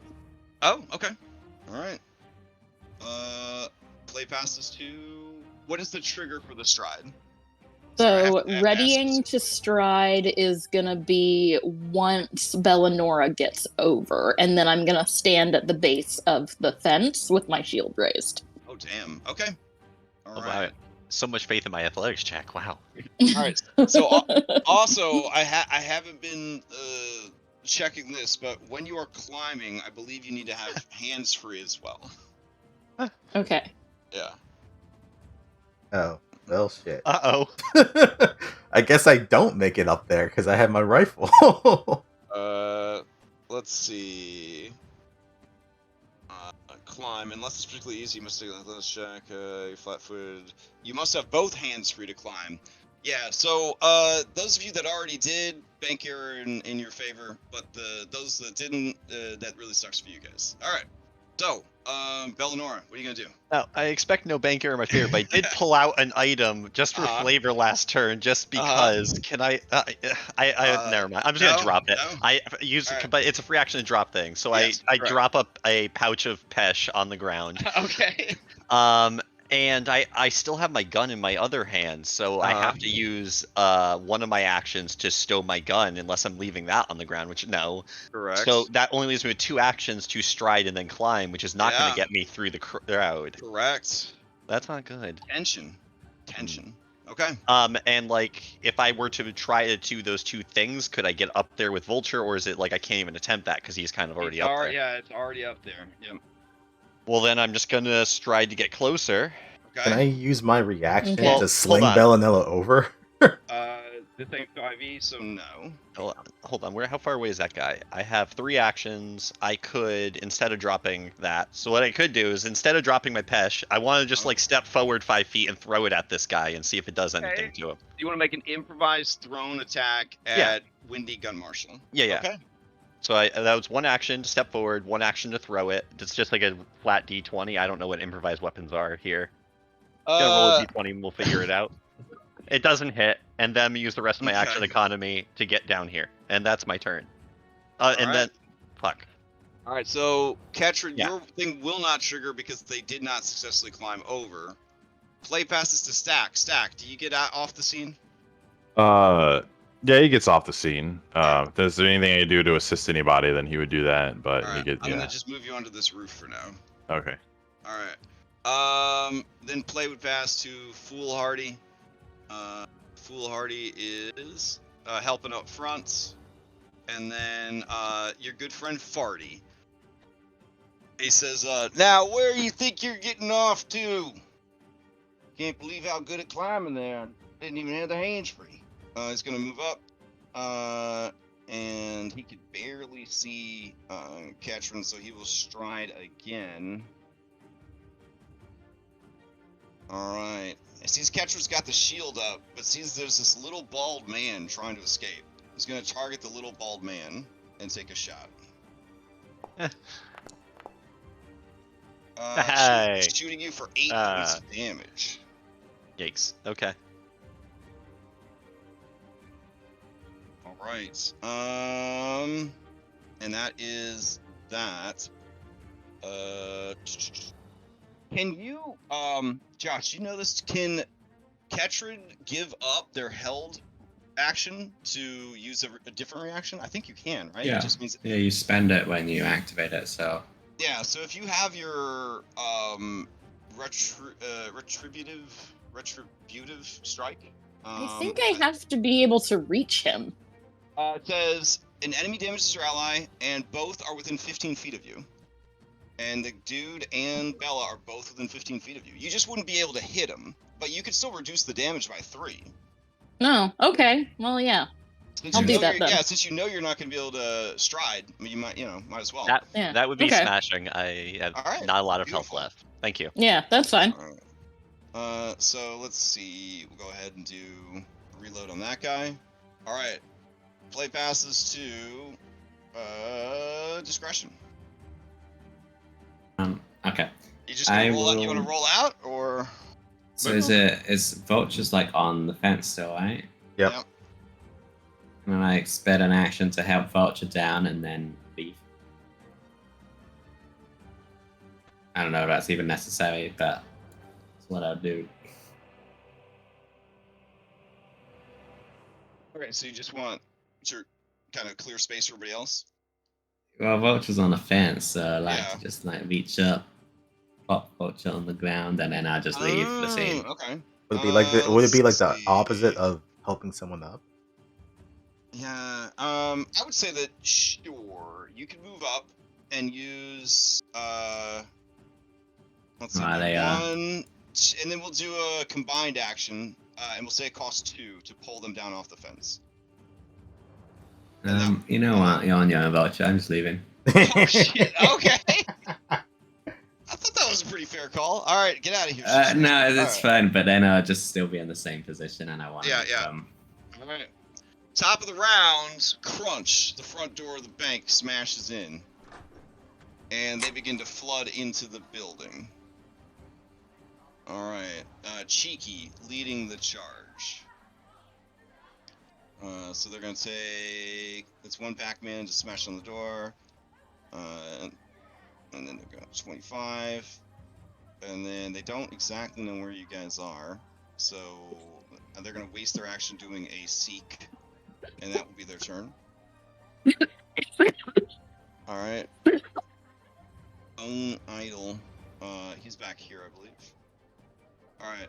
Bone Idol is going to spend 1 Pac-Man to reload the gun. And then, let's see. Lawbringer, how long does that shit last? It says the gun marshal marks a foe for judgment, granting them a +10 circumstance with speed moving towards the target. There is no duration listed. Alright, cool. Justice has no duration. So he's gonna move 35 feet closer, and then you come into view, Vulture. He's gonna target you atop the fence, and he's gonna take a shot. I'm gonna give you 1 point of cover. All right. All right, and he's gonna take that shot. Here we go. And that cover, well, he missed by 2, but still. All right, and then go ahead and remove the cover, I guess, because who knows what the next one's gonna have. And then he'll use his last action to reload. All right, that brings us to self-assured gun marshal, who's up front. They're going to run into the bank, and they're also going to use a seek action, trying to figure out what happened here. Just what happened here, they say out loud as they look around. Okay. And I mean, they're still law enforcement at the end of the day. I'm just throwing that out there. Alright, so Windy is up. Okay. Windy's got to reload. Windy also marked Vulture. So let's see. Windy will move to here with their enhanced speed. And then they're going to yeah, they're gonna reload and then take a shot at Vulture. Vulture, you do not have cover because they have a straight shot at you. Yep. Here we go. All right, they are gonna hit 2 away from a critical hit for 8 damage. Vulture goes down. All right, the momentum of the shot, you will fall the other way. It's a fall less than 10 feet, so I don't believe it does any damage. So Do 5. Oh, if it's 10, then it's 5. If it's lower, then oh gosh, so you'd still take some damage from that? it's half with them. Oh boy. I think it starts after 5 feet. Okay, then yeah, you take damage, so you'd actually be at dying 2. Oh wait, Yeah, if you Did fall more than 5 feet. did you already have a wound on you? Nope. Okay, so yeah, so you would be at dying 2. Okay. Ah. All right. So. Oh, the top of the fence is clear. Yeah. Okay. Okay, maybe I should help you. All right. That will be their turn. Play pass to Ketrin. Okay, I will delay my Ooh, initiative this time. I do have a question because I have a hero point left. I do have something that I'm able to do, and this is very with one odd. With one of your cards? Yeah, with one of my cards. Okay. What's the card say? It's Healing Prayer. Play during your turn. So yeah, you. If I'm unconscious, would I be still having my turn? I don't believe there's rules against using these cards when you're unconscious. So yeah. There's no traits to it, you know. Yeah, this is a healing prayer. Someone out there prayed for you. Someone out there prayed for you. Thank you, Jesus, or whatever equivalent there is in this world. Yeah. So I guess anyone who's kind of looking down, they see Vulture get shot off the top of the fence, and he hits, and then something kind of reacts, and like there's a pulse glow, and he. No, hold on. Read the card. Play during your turn, son. Your turn comes up. All right. Oh, okay. So. Sorry, so my turn got kind of moved past with these marshals? That's how it works. You get set back in time. Yep. Okay. So you'll have to wait till your turn comes up. My bad. But you hit the ground like a sack of metal potatoes. All right, Ketrin, to you. Okay, I'm going to delay my initiative until after Bellinor. All right, beautiful. Okay. Bella, you're up. Man, I don't want to meta this because I just saw Vulture get shot off the fence. Mm-hmm. How much is a pistol worth? I think it's only worth like a few gold. Everybody's got them. So we're stealing a shit ton of money right now, or at least I hope so. So I throw my gun to the ground with a free action. Okay. I'm gonna try to climb this fence. All right.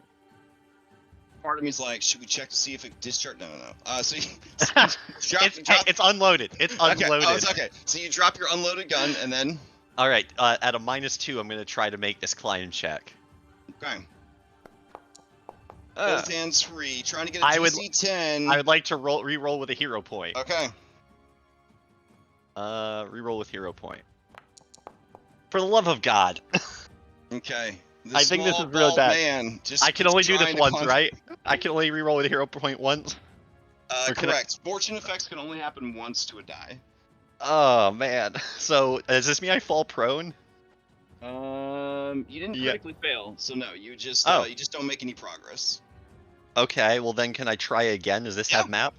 No. Okay. Not gonna panic. It's all okay. I still have enough action economy to do this. And I know that the fence is 8 feet tall, and it says you can only climb 5 feet, but in this particular instance, you're essentially pulling yourself up and over the fence. So. And I so appreciate that. Yeah. Even though you're a little. Okay. Right. I'm up, and I still have an action left. Unfortunately, not the whole action economy I needed to bring back Vulture. So as you climb up and you get ready to jump down, you see that there is a vulture. Well, maybe you wouldn't see because of the lighting situation, but yeah, there's a vulture on the ground down here. Okay, but I still have one more Pac-Man. Do I I'm up on top of the fence. I need to spend Pac-Man to move. I can't interact with him from where I am. Yeah, you can move down to here to keep the space clear, or you just leave the map. NBC. If I'm standing right there, Ketrin won't be able to get over. Yeah, you'd be blocking the other available space. Yeah, so to be fair, I don't have the action economy to get over anyway, so. Ketrin. Do you linger then? If I know that Ketrin can't make it, then yes, I would. All right, Ketrin, you're up. Okay. So I'm gonna.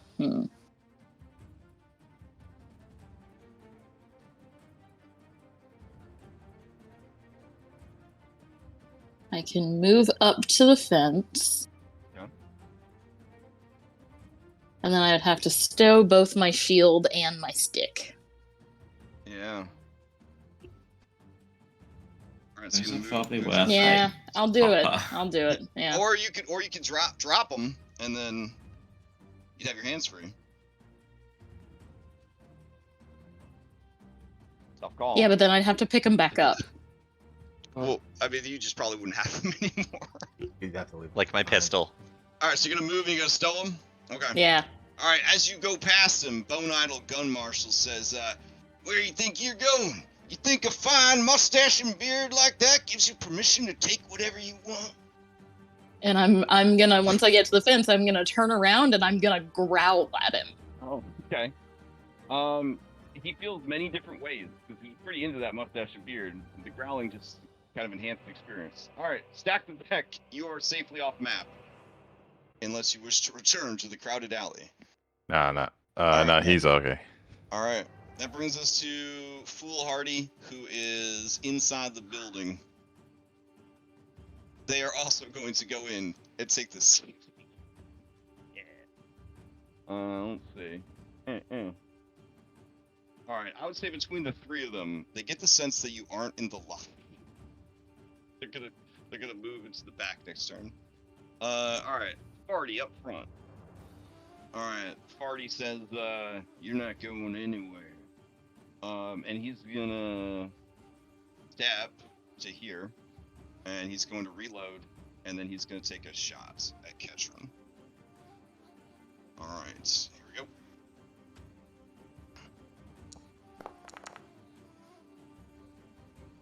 All right, it's gonna hit for 7, Ketchum. All right, that's his turn. Discretion.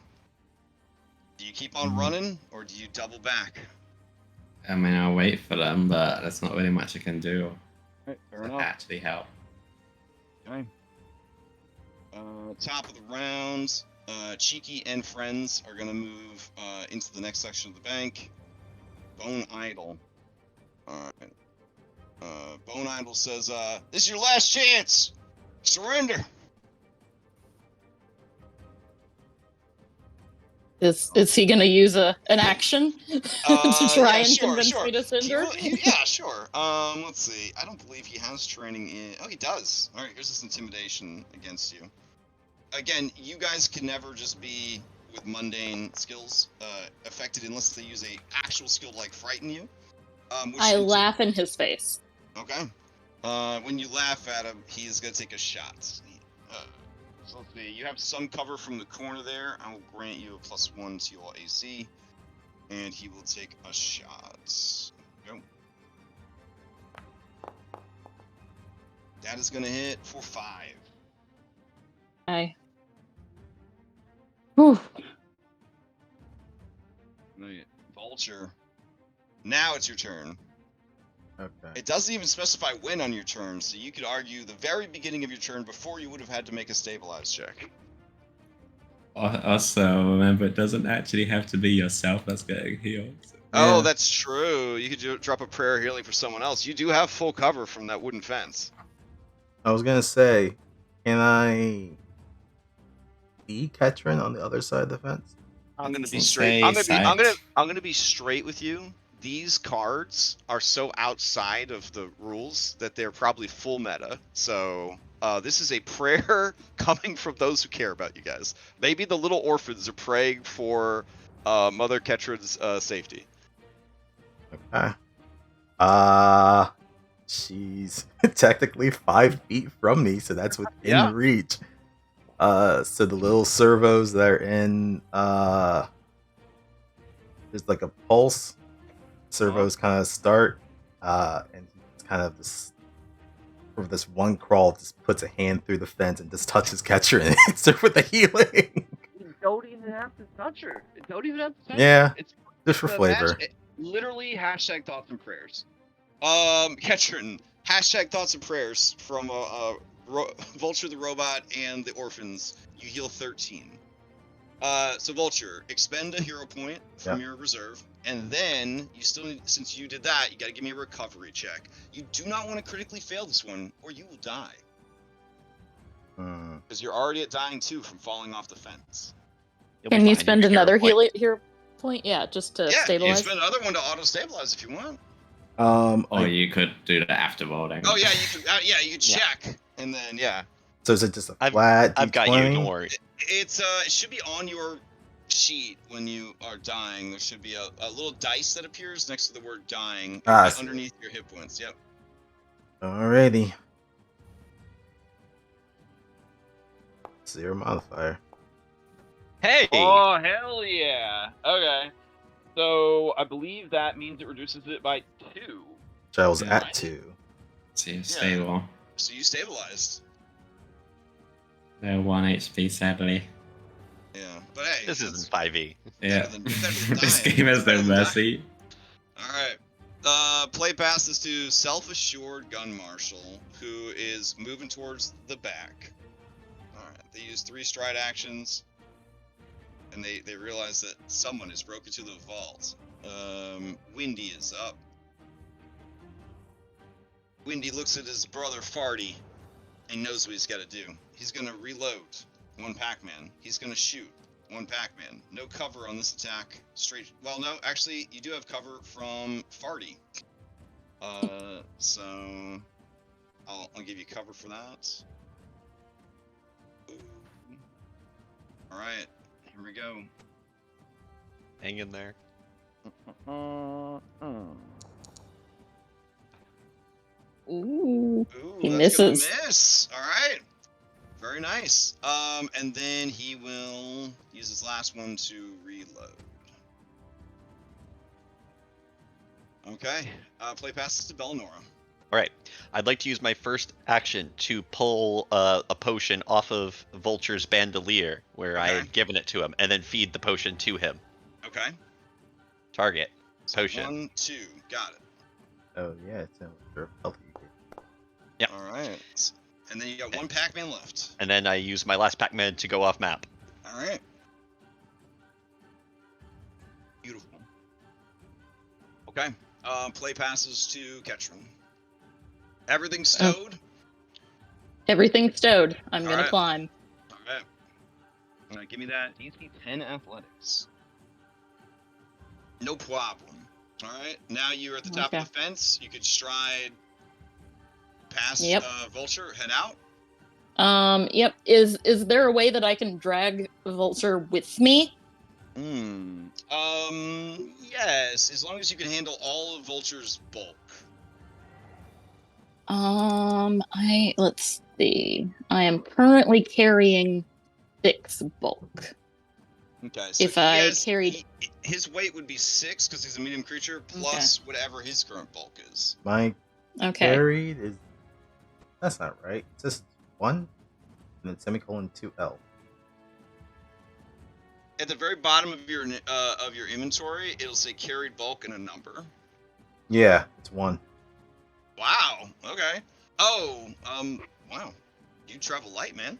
I don't okay. need food or anything else. Okay, so Just a I robot and a can gun. carry him, but it will make me encumbered. It'll Does bring that you- mean I just? Yeah. It'll bring you right to your max bulk. That's the number we're looking for. You're at 6, so 7 Okay. more would bring you to 13. So yes, you could drag him off the scene. Okay, I will Alright. drag him off the scene. Then we will end that. Okay. We did it, gang. And we Well, do drop No, we everything. haven't. Not yet. We do drop everything we're carrying when we go down, right? Yeah. Yeah, Oh, so no. My gun is left behind. Damn. Oh, That's fine. well then. I maybe was won't. running on fumes for bullets anyway.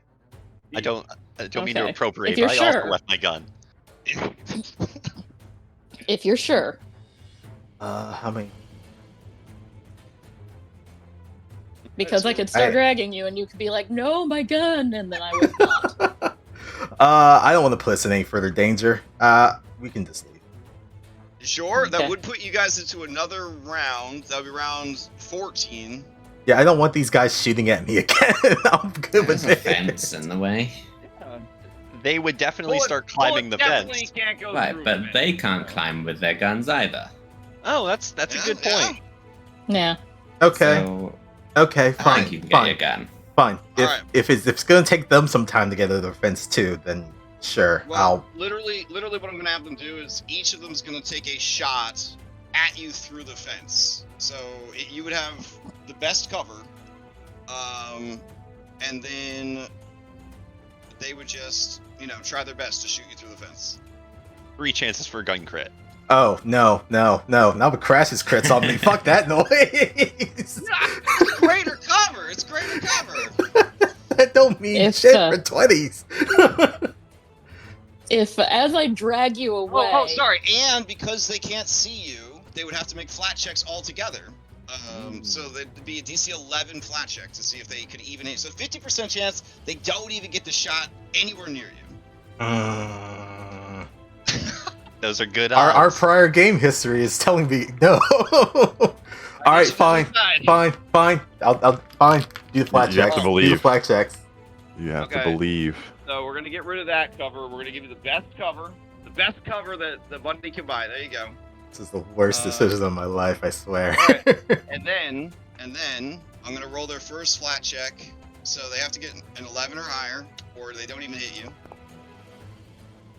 All right, so that one's gonna take a shot. All right, here we go. Oh no, I shot Ketron. I'm sorry. I guess that kind of makes sense. So Ketron, you take 6 damage. I was just shooting through the fence, so I guess whoever I hit is whoever I hit. All right. Fine. Next one's gonna try. Here we go. 11 or higher. All right, here we go. God Oh damn. man. Oh no.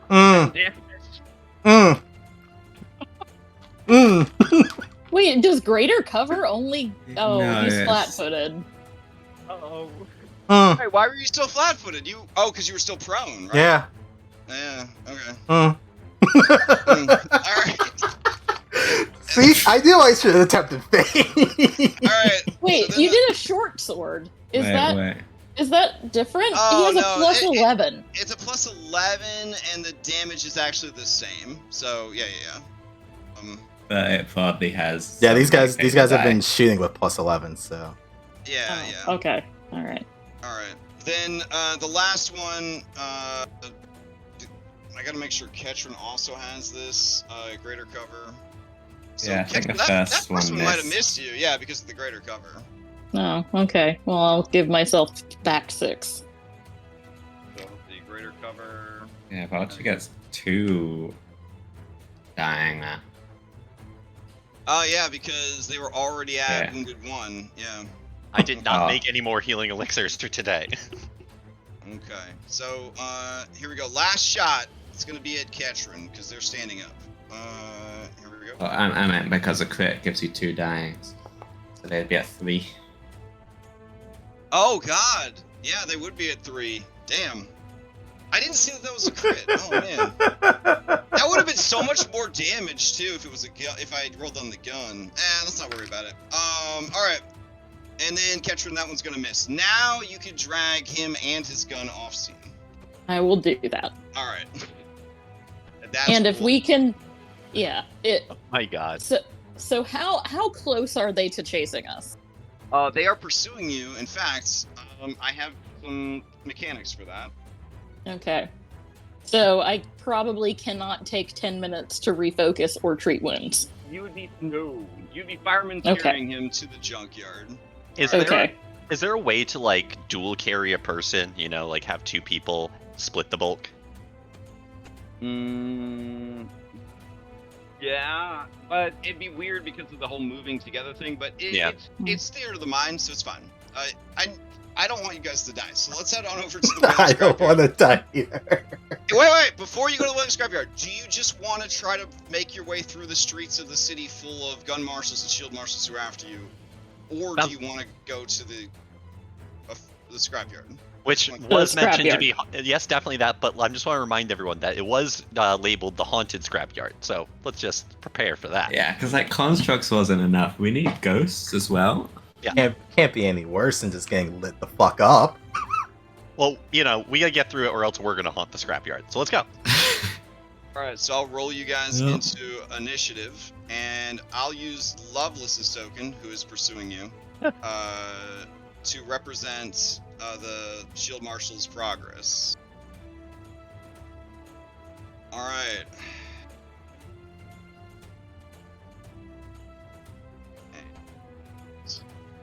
Let me grab Lay Adventure. Oh God. Okay. So here's some flavor text for you as you arrive. The Wailing Scrapyard. 17 years ago, two dwarven sisters named Targa and Delilah Smithsong opened a scrapyard for reclaiming and reusing bits of broken machinery. The yard was successful for 5 years until disease took one of them. You know, from the river, like how that happens every year. Grief destroyed the other sister, who wandered off into the Mana Waste, never to be seen again. Because of weird property laws and fiscal and legal responsibilities, nobody took control of this. It's kind of like, because the lady's death was never proven, she's still technically the owner. So this abandoned scrapyard has stayed this way ever since. 12 years. It has a reputation for being super haunted. Only the bravest and most foolhardy scavengers would ever come here. Alright. So, piles of discarded scrap metal, wood, and other garbage mark the edge of a path leading north into the scrapyard. Several bits of debris have recently collapsed into the entrance.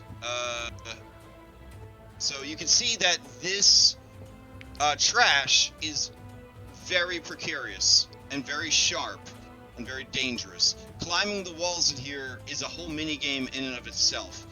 You do see looming overhead the rusted arm of an ancient crane high above you. You hear the pursuit of the shield marshals behind you. You feel you have maybe 2 rounds tops, 3 rounds before they reach you. Damn. So, here is us. Let's do this thing. So, let's see. Oh, okay. Let me look something up real quick. Okay. How flammable does this garbage look? The garbage does not look super flammable. It's a lot of metal. Oh, I mean, okay. there is wood in there, but the wood is like soaked through.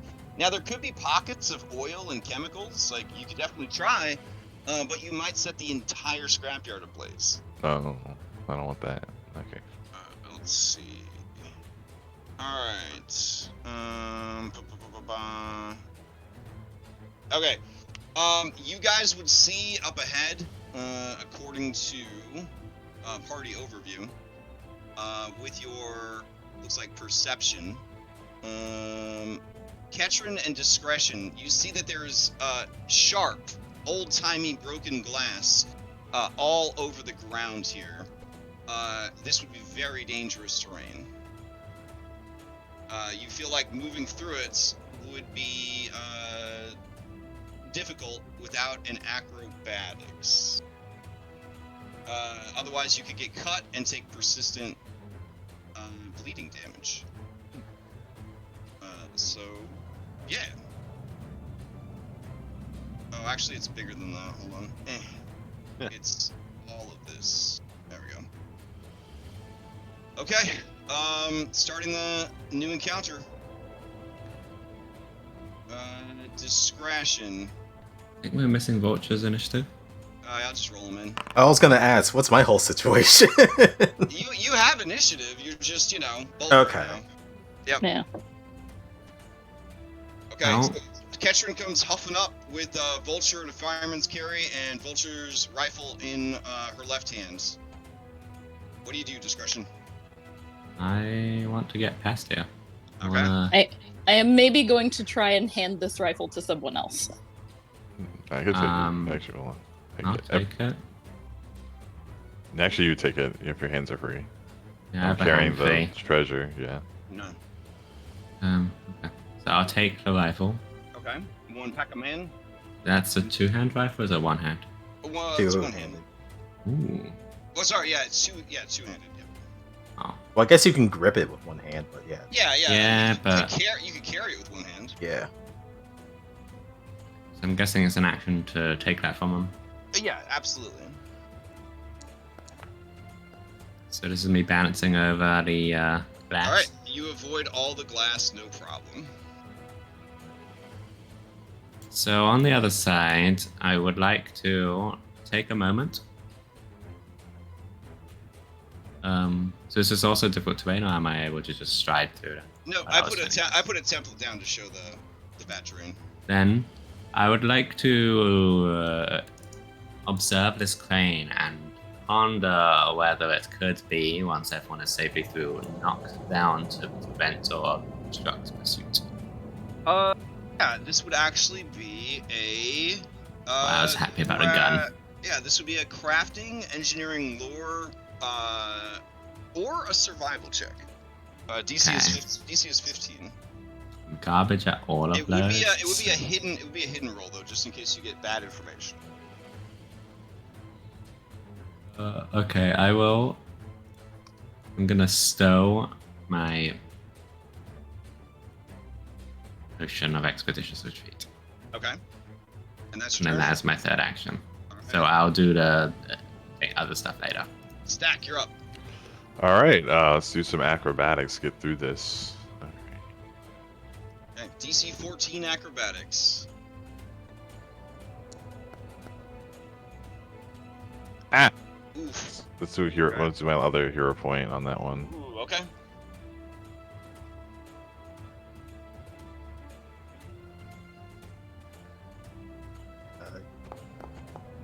Better. You should be able to drag it from your seat onto Discretion's miniature to just give them the rifle. All right, so you use the nimbleness of a cat to get across the glass. All right. Then we just keep moving, I guess, right? Or is that one stride, or? Yeah, that'd be it's part of your stride. All right, then I guess stride again.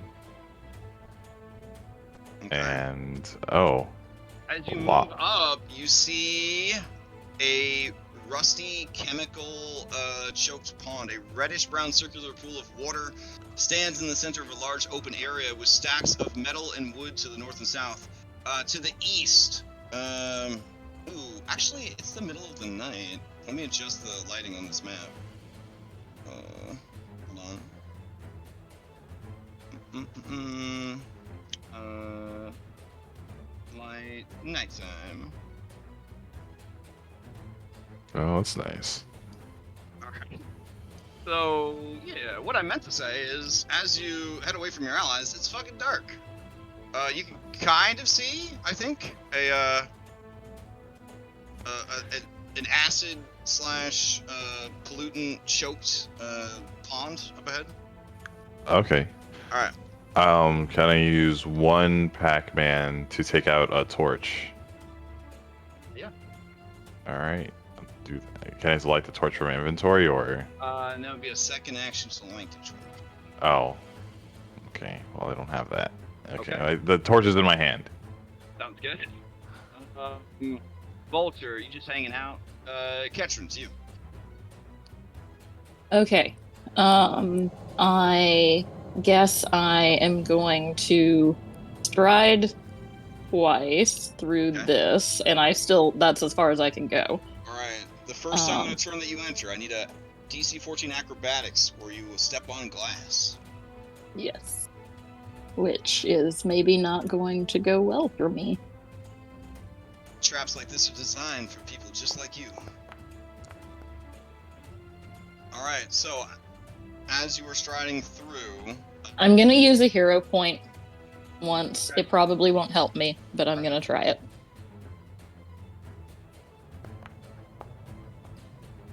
Nope. It's worse. okay. All right. All right. So you take as a big piece of jagged glass goes right up through your boot.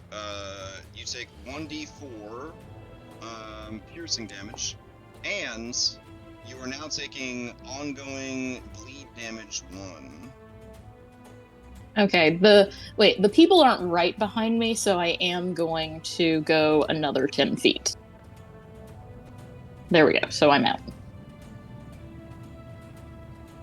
And then Vulture, you're just kind of carrying him over your shoulder. All right. Yeah. Cool. Bella, it's you. All right, I'm going to move forward, and when I get here, I'm gonna have to make the balance check. Yeah. Okay, one moment. Where's my action thing? Balance. Here it comes. All right. So. All right, yeah, that's fine. You can move through without lacerating your feet terribly. Hooray! I'm going to. Let's see. It's 20. Is this difficult terrain that I'm in? No, it's just marking the area where you could step on glass. All right, so I'm at 20 feet, and I'm going to stride again. Okay. To get out of the glass. And I'm going to come up here. And Ketrin, do you still have torches on you? Yeah, they're in my backpack. I'm going to take one of Ketrin's torches with an action. And that is my turn. Okay. Heading into round 2, you hear the whistles and shouts of the approaching shield marshals. All right. And another entity rolls into combat.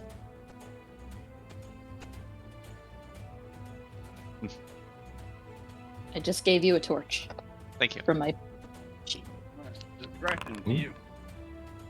It's getting a bit hard to hear you, Crash. Oh, sorry. Discretion to you. Yeah. Okay, so now I have actions. I would like to now attempt my blind check to see with my +0. It was survival, crafting, or a law, right? None of which I have, so I'll just do a nice little blind check to try and see if there's a location on the crane that I could shoot with this arquebus. To cause Yes. the whole thing to So- crash down. That would be one of those 3 checks I mentioned earlier. Mhm. So, I will say- engineering, lore, crafting, or survival. Yeah, I'll say if it's awful, I'm happy to use a hero point. Okay. Obviously, it's blind. All right. All right. You feel pretty confident that yes, you could cause this tower of trash to come collapsing down, blocking the way whence you came. In order to do so, let's see. There's mechanics for it. Hold on.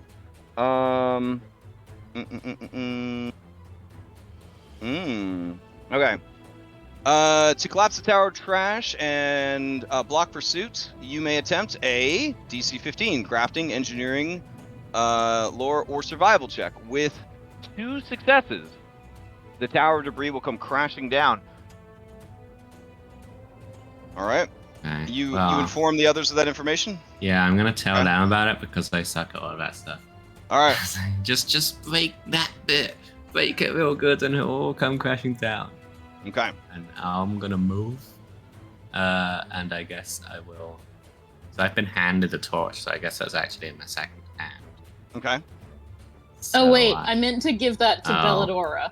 Sorry. Oh. So you do not have a torch. All right. You do not have a torch. I'm sorry. There you go. That's good because that means I'll have the arquebus in Mm-mm. both hands now, as I'll put it in my second hand as well. All I right. got so used to our disguised minis. I don't know who everyone is. They're real minis. Stack, you're up. And you guys are still disguised, so don't worry if people were to come onto the scene, they would see your disguises. I don't know why I didn't save your disguises between scenes, but I'll reapply them. If we break the crane, we're safe. Ish. Other than the ghosts. I'll work on it. You go. Yeah, man. There you go. Okay, play passes to stack the deck. All right. Stack lights his torch. All right, I will turn that on for you. Oh, thank God. Boop. Boop. All right. All right. Who is holding an unlit torch right now? Me. Okay, I come over and I light your torch with my torch. Thank you. Beautiful. So that's your Neat 3 pick. Pac-Mans. Now we got light all over the place. Okay. Hey. Okay. All right. As you light the 2 torches, you hear from off map. There they are. Follow You're right. the light. Yeah. What are they doing? That scrapyard's haunted. Another one says, well, they're as good as dead. And then you hear a very icy cold voice say, they're worse than dead. I want them taken alive. I have a lot of questions I want to ask them. And her voice carries creepily all the way down the lane. Yeah. All right. Dak, as you finish your turn, someone says, "Halt! Who goes there?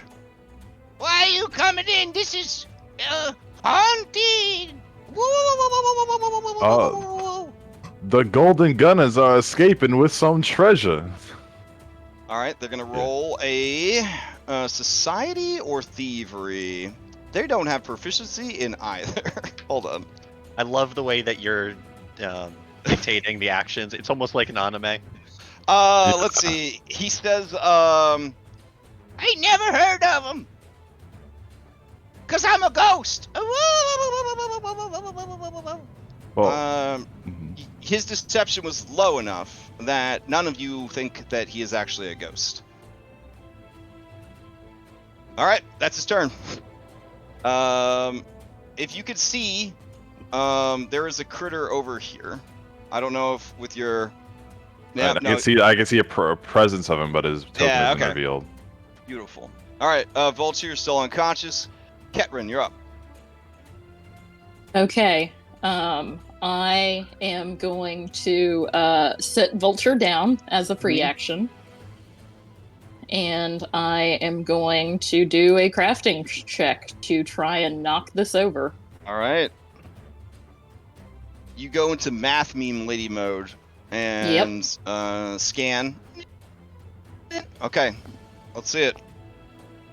Oh man, that is so close to a critical success. It was a DC 15, so it's one success. One more, and the tower will come crumbling down.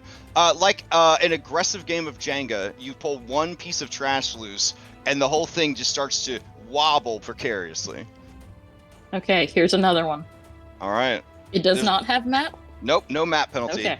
All right. Then you take the piece that you just took, and you put it in a different spot.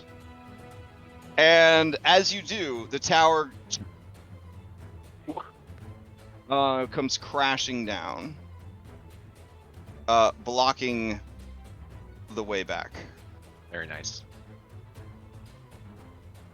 And that'll. Oh wait, did you? You got to end your turn because you're bleeding out. So. Okay. So yeah. That'll give you a flat check. That's a DC 15 flat check to get rid of bleed. Bleed is horrible. Okay. So you got a recovery roll there that appears in chat. Okay. Oh, baby! All right, so you take the 1 bleed damage, you end it, and then we can end the encounter. Nice. Okay. Well done. All right. If I take 10 minutes to refocus, are we still going to be in bronze time? Yes, you are in bronze time till 4 a.m. Okay. So I'm going to sit down and I'm going to take several deep breaths and I'm going to go to my happy place and then I'm going to lay on hands Vulture. All right. As you start settling in, before you can get the benefits of your rest, the voice, the very spooky voice, obviously, from the darkness calls out, "Hey, you knocked down our trash! You blocked the entrance! How are we gonna get to the market now?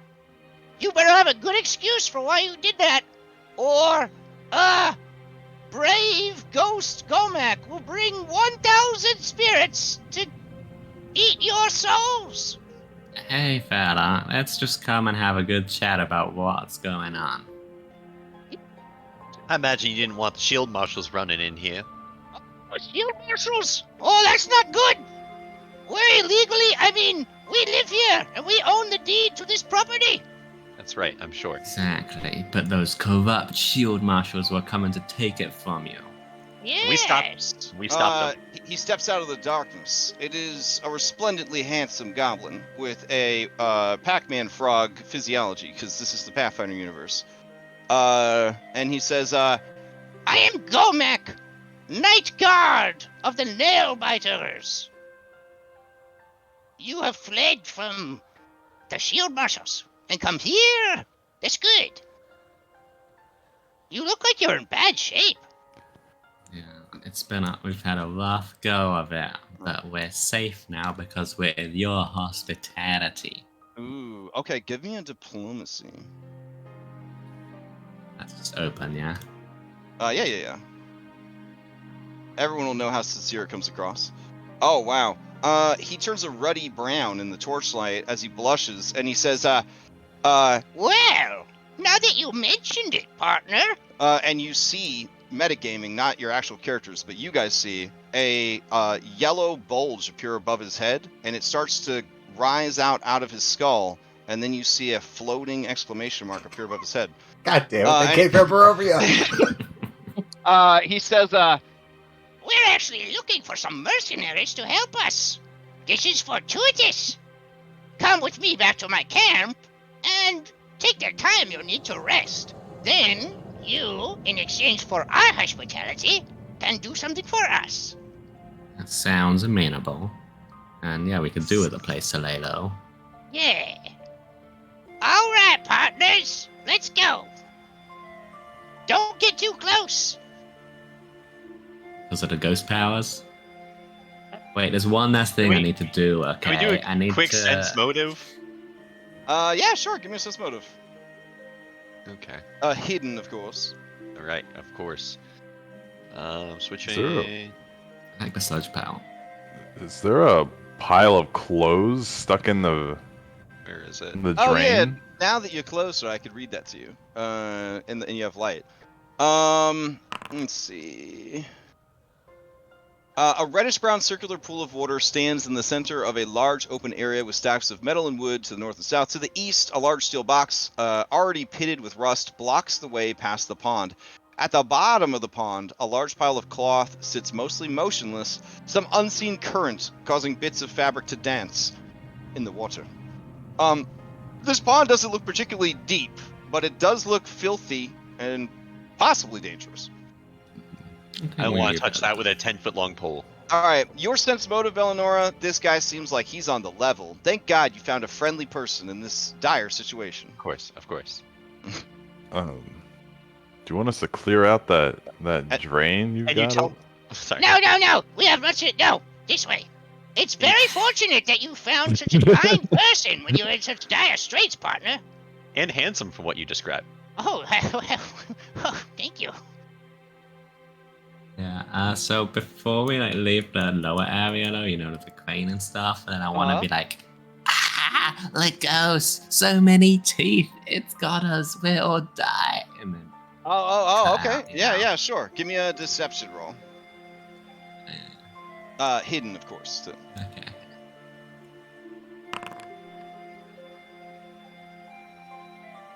Okay. Okay. Most of you believe that discretion was killed by ghosts. Okay. On the other side of the barricade, you hear, "By all the gods above, they's killed by ghosts." Let me check Loveless, who has much better stats than everyone else. Efficiency bonus or... Okay. She says, "You idiots, they're just playing you for fools. Set up some lanterns. See if you can get past this blockage. They're not getting away. I got some suspicions about this." Oh. All right. So yeah. we're looking for a sewer entrance with a sign of like a barrel shot up with bullets, is my recollection. But all right. Obviously we're doing the camp thing first. So here's some flavor text. A ring of old crates surrounds a makeshift campfire in this discreet corner of the junkyard. A complicated contraption of gears and rods over the campfire forms a spit that can be rotated using 2 foot pedals attached to a gear. You can see that despite the late hour, there are a couple of gobs that are awake, and they are roasting what looks like a delicious dog. One of the favored foods of Pathfinder goblins. I know this was a trigger for some people, so we won't go into any more descriptions. Alright, so, the 2 goblins roasting the dog look over, and they reach for their weapons, but Gomak, the handsome goblin warrior, says, Be at ease, partners. I have found us mercenaries, and they're gonna help us with our little problem. In exchange for some time spent in our campfire.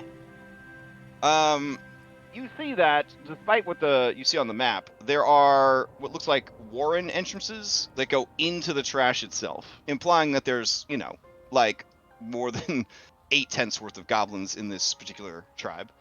Gomac says, I'll go rouse the boss. He'll be very happy that I'm waking him up at 12:30 in the morning.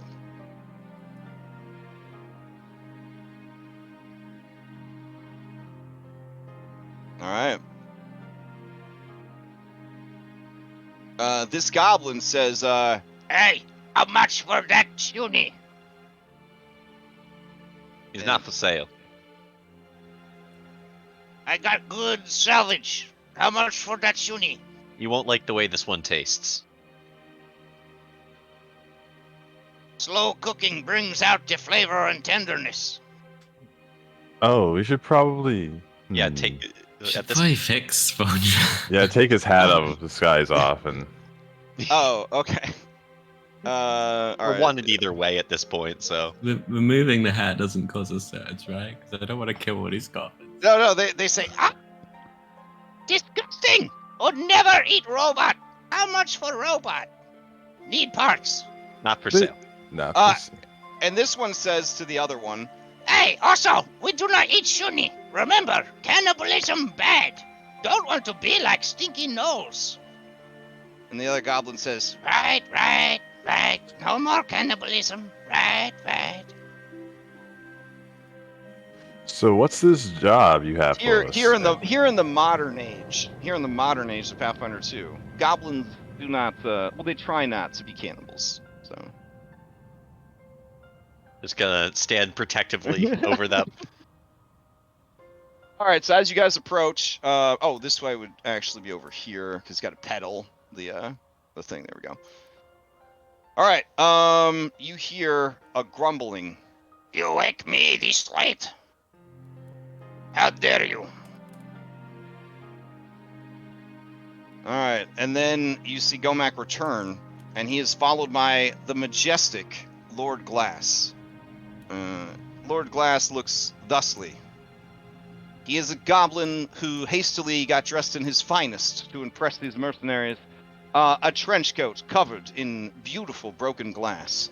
He wields a scepter made out of junk, and he wears a white top hat that has been repaired many times.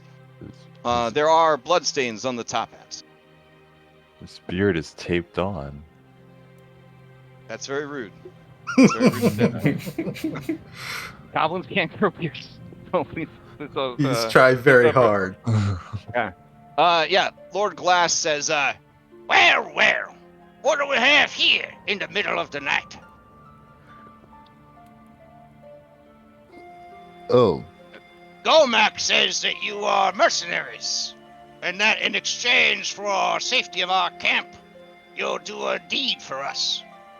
That seems to be the case, Stack pipes up. He's laying down on the crate. What's this job you have? Oh, nothing much. We're having a turf war with a rival gang. We just need you to go kill them all. What's this name of this rival gang? Yes, he appraises you, wondering just how much information would be good to give you about this situation. He says, they're the sludge spine gnolls. No big deal. Knowles? you may make a thievery or society or lore crime, all secretly, to see what you guys know about these individuals. Okay. Oh shit. Mm-hmm. Okay. All right, so Bellanora, you know quite a bit about these guys. Not as much as Stack. Vulture, you know about him. I think you're still unconscious though. But yeah. I was curious if I should roll or not, but that's great. But Stack, you know everything about them. They are to call them to call them a crime syndicate is not much. Occasionally they could be hired for kidnapping jobs, but normally they just like to kidnap people on their own. They are a bunch of mutated gnolls who moved into the city relatively recently. I think within the last 2 years or so, and they made a run at being civilized mercenaries, but as mutant cannibal gnolls, their cannibal instincts are too strong. So frequently, when they kidnap people for jobs, they torture and then devour those people. Therefore, kind of nullifying the contract. Right. So nowadays, it's less about kidnapping and more about making people disappear forever.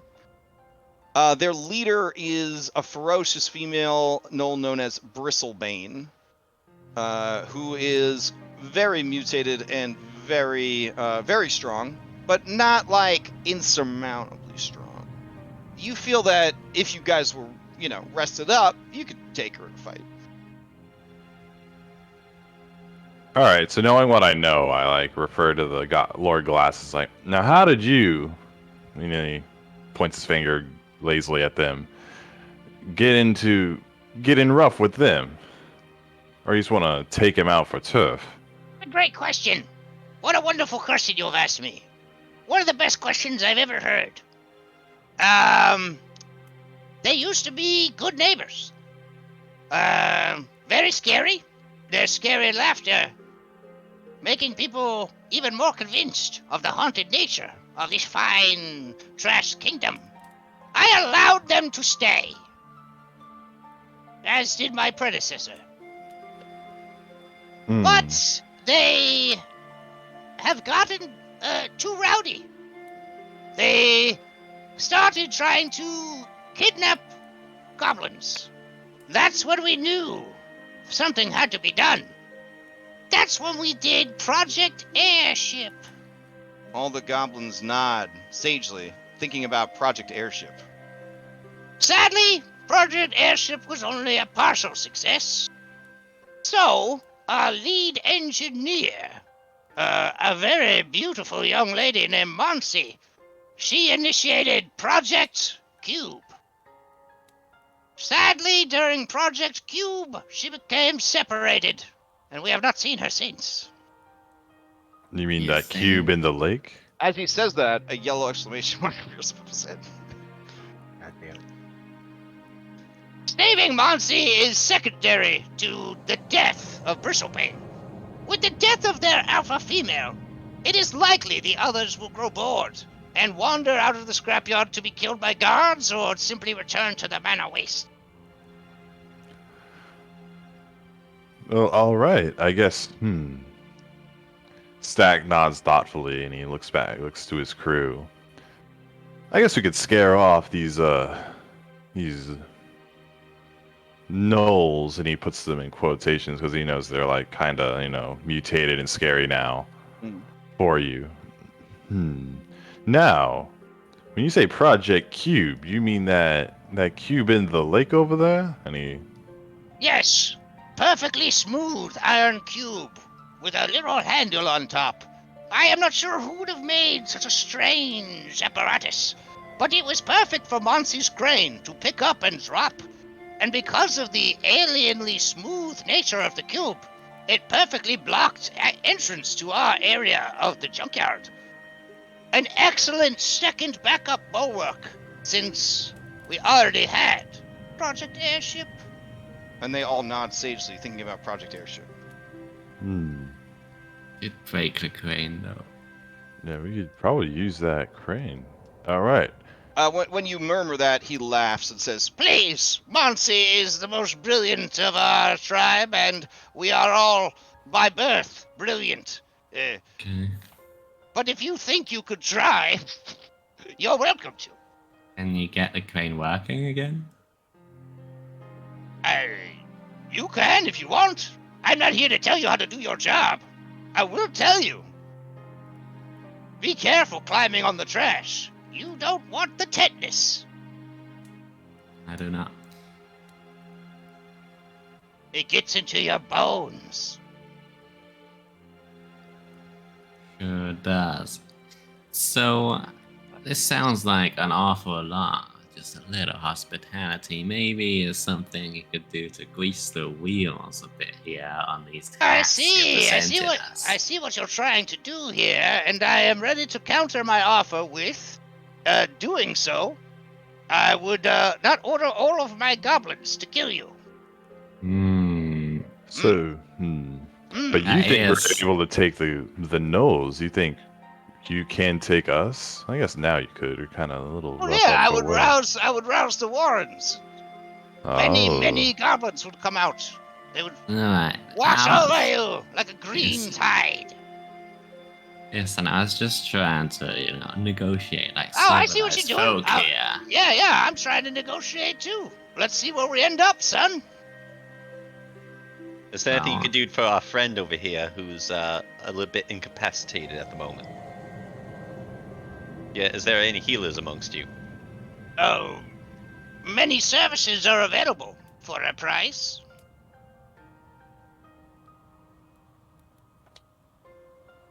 We can just fix what ourselves. All right, so one step at a time. You're trying to Witcher 3 this kind of up the bennies a bit. Yeah. Yeah. Okay. There is a mechanic for that. Mm-hmm. All right. Trying to play off their desire to be modern, civilized-ish goblins. Okay. Currently, they have an attitude of friendly. They have a good attitude towards you, but they won't stick their necks out to help you. Right. All right, and you are trying to, first of all, I guess you're trying to make an impression. Sure. Okay. So if you critically succeed, that'll make them very friendly towards you. Well, you're already at friendly, so this is really good. If you critically fail, though, it will switch them to indifferent. Okay, well... You don't have to do this if you're okay with being at friendly. You could just go right into making a request. We'll try and make an impression. But as part of this, I'm gonna show how potent we are as mercenaries by since Vulture's already been revealed anyway, I'll remove my hat too. Oh, okay. Oh, they gasp, and this Gerblin runs over here. Oh, wait! This Gerblin steps and then runs over here. And we're gonna use a little point there. Probably won't crit fail. Alright, it wasn't a crit fail, but against his passive will, you are unable to sway him. He just remains friendly, and he says, I see. You are, disguised as a dragon now. That would be very impressive against our foes. Right, okay, then I'll be willing to make my other attempt at actually making a request. Alright, so I set the DC based upon the request. So you make the request, and then we'll decide what the DC is. Keeping it ambiguous with this goblin is not going to be beneficial to you. Right, they probably have cool goblin gadgets, so maybe they can sweeten the pot on a couple of those after we fulfill the deed. Okay. Alright, so that's what you're hoping for, is can they give you some more gadgets? Okay. I think that they could part with a couple of things that might help you on your way if you make this check. I'm going to set it at 15. Oh, that's my other hero point. Okay, he says, Yes. Okay. Sure. Get the rest that you need, and based on how beat up you are, I will provide you with 3 healing elixirs. That sounds delightful. We'll get on slaying your hated foes soon. Well, I'm going back to bed. Don't make me regret my generosity. Keep the elixirs for now, though, because we can just hang on to them, because I can treat wounds on you guys, and we'll rest until I have successfully treated wounds on everyone. Alright, Gomek goes into the warren, and about 10 minutes later he would come back out. with your healing elixirs, and he says, when do you plan to head out, partners? In the In morning? the morning. In the morning? Yeah, I suppose that's smart. It'd be pretty crazy to go where you're beat up like this. It's true. "Yeah, I can't imagine anyone thinking it would be a good idea to keep going so badly beaten. The other group. What? I am just role playing as this goblin, okay? I'm not Uh-huh. gathering. All right. This goblin Um, can neither confirm nor deny what other people have done in the past. Okay. Just gonna find out a bunch of corpses there of a previous group Hi. of bank robbers. I mean, I have some anxiety about Lovelace's goons getting in here before morning, but But no, are you afraid of these? But these goblins say they have the Warrens, and a tidal wave of green will wash over them.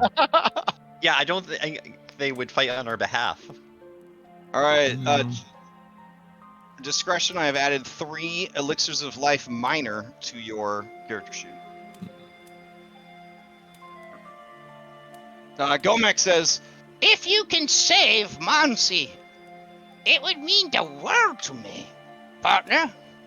She is the most beautiful of all goblins. And smart. I'll keep my eye out for the most beautiful and smart goblin I've seen. If you find her, tell her Gomek hired you. Not Lord Yes. Glass, say Gomek did it. Sure, why not? And that he's so handsome. And that if you weren't in a committed relationship, you would go after Gomek. That's how handsome he is. What a catch. You can't imagine any young, attractive female goblin in her prime not going after this guy. He's a commodity. Making a note of all of that. All right. I gotta get back to work. I'm the night guard. Oh, but I'll ask your friends here. I'll Do you have let you any know if any shield marshals come in to kill you. I definitely will not betray you. he heads off into the darkness. You hear him rolling some stealth dice. Sense motive. All right, give me a We- sense mode of hidden. Hold on.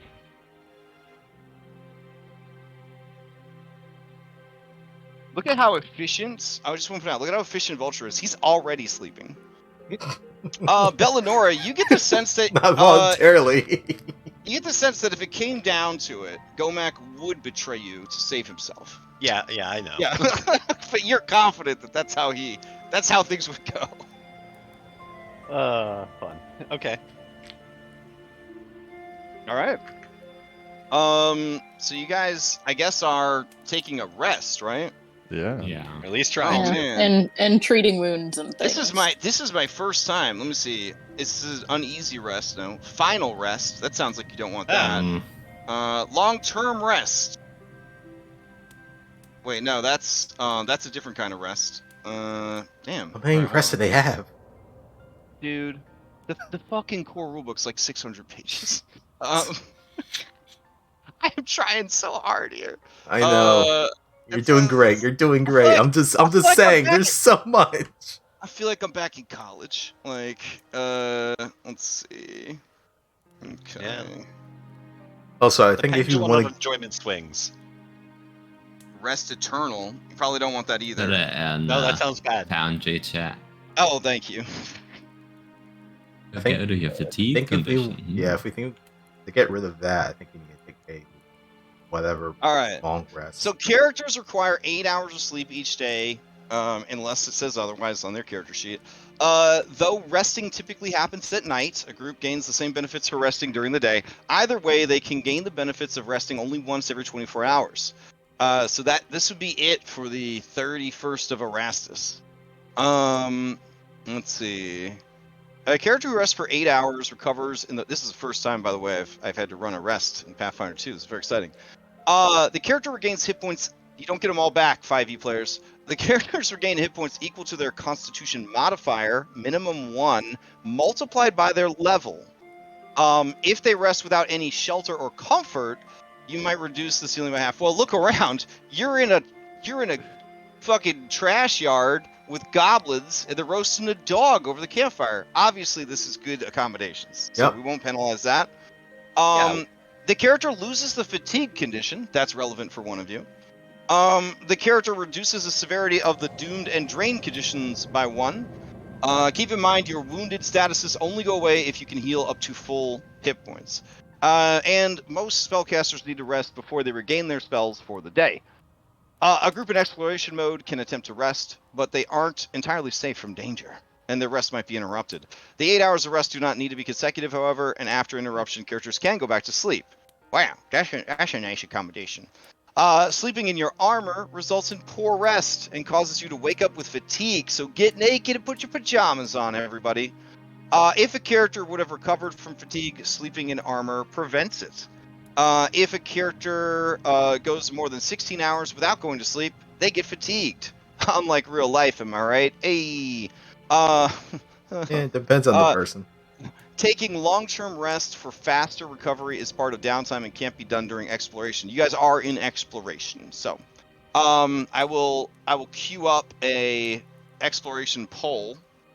This is something that you will essentially be doing if you are awoken during your rest.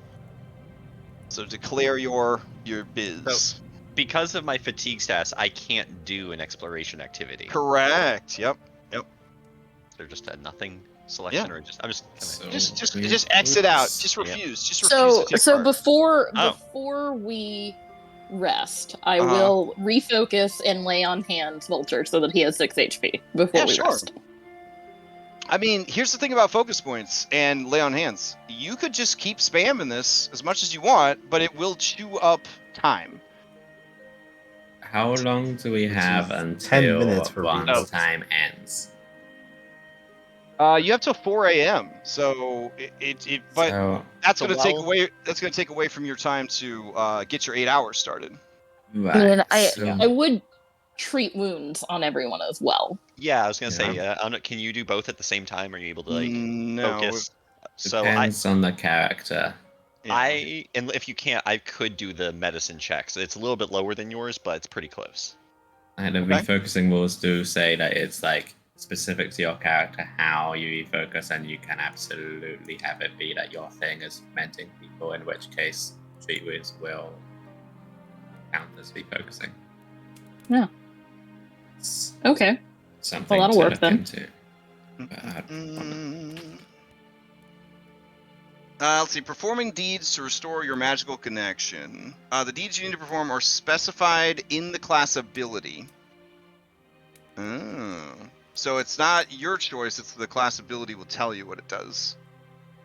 These deeds can usually overlap with other tasks that relate to the source of the focus. So, for instance, a cleric with focus from a good deed can usually refocus while tending to wounds. Okay. Nice. Yeah, that works for me. Yeah. Okay. So then I will treat wounds. Hit that treat wounds minigame macro, target your person, and go. Target my person. Okay. We're not actually gonna really be gaining health back from resting. It's more a thing to just avoid fatigue and spell slots. And we don't have spell slots, so it's literally just avoiding fatigue and getting rid of fatigue. Yeah, so you guys technically don't even have to sleep for 8 hours if you just want to spend the next... Yeah. I don't have spell slots, but I have something that's very similar. What? Oh, okay. Like your alchemist stuff? Oh, your alchemist stuff? Yeah. I thought you also wanted to get rid of your fatigue, so... That too, but I have infused reagents, which work just like spell slots, basically. Okay, so let's see. Check failure, but it's not a crit failure, so you're good. Yeah. So, Alright. So who... And then Vulture also gets my lay on hand, so he does get 6 still anyway. Okay. Yeah, so it's like each time you treat wounds, then you can also lay on hands, basically. I'm gonna risky surgery myself. Oh, shit. Okay. Because I want to try it. I want to try it. So you said I get 6 hit points, right? Yeah, you would at least get the 6. Alright. Woo, I succeeded. Very nice. Okay, so you actually heal yourself 9, not Vulture, right? Okay. No, and then... I heal myself. Wait, I got a 23, so that should be a critical, right? Correct. It's a success, but I thought a 23 would be a critical If you success. succeed, it says if you It rolled says a success. It says Oh, success yeah, by there it is. 8. It says Okay. you got success by 8. In order to critically succeed, you would need a success by But then 10. If you for roll a risky success. surgery, a success becomes a critical success. So Oh, very nice. Yeah. yeah, Okay. so I get another 2d8 All right, go for healing. So I get a total of. it. Ooh, goddamn. All right. I'm fully 24 healed. healing. Yeah. Okay, excellent work. All right, so that was 20 minutes have gone by. Well, then it'd be another Yeah. 10 minutes, so it'd be 30 minutes have gone by. Okay. No, just 20 because I did 10 minutes to do right, wounds yeah, on you did. Walter. Mhm. Yeah. Okay. So discretion. Would you like risky surgery or regular treat wounds? I'll take a risky. Okay. Okay. There you go.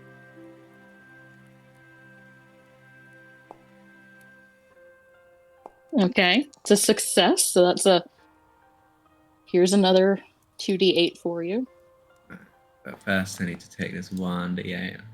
Oh yeah, Roll of a damage. 1d8. That's 7. So it's 24 minus 7 is how much healing you get. Oh, wait. Before you do the treat wounds, since you're doing risky surgery, you need to give me a d8 slashing damage to your patient. That was just the 7. Oh, there. okay. Got it. Well, I can just click that, and then I'll pick heal and heal, and that should do it automatically. All right. There we go. Yep. So you don't want to use this on someone that's dying. Yeah. Yeah. All right. Okay. Okay. So that's All 10 right. minutes. There we go. Bella, what would you like? I am putting total faith in you. She looks up at you like a child looking at a parent. Like, How much HP do you have? If you had to put 5. a number on. Yeah. Okay, Let's then see. probably we don't necessarily want to do that on you. Oh, okay. Maybe, you think? It could potentially kill me in that. I mean, it could kill you, but then it would immediately Yeah. revive you. I think it's 50% fine. chance. 50% chance. I believe in you. Okay. Okay, we'll do it. All right.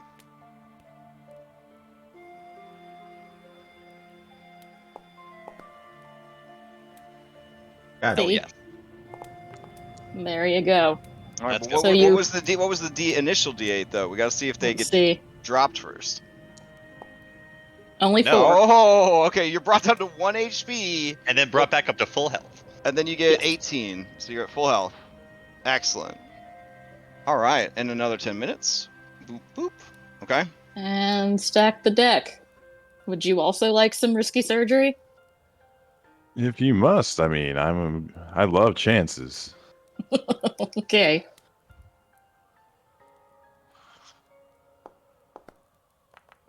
Oh, Lovely. I'll do a hero point Okay. on that.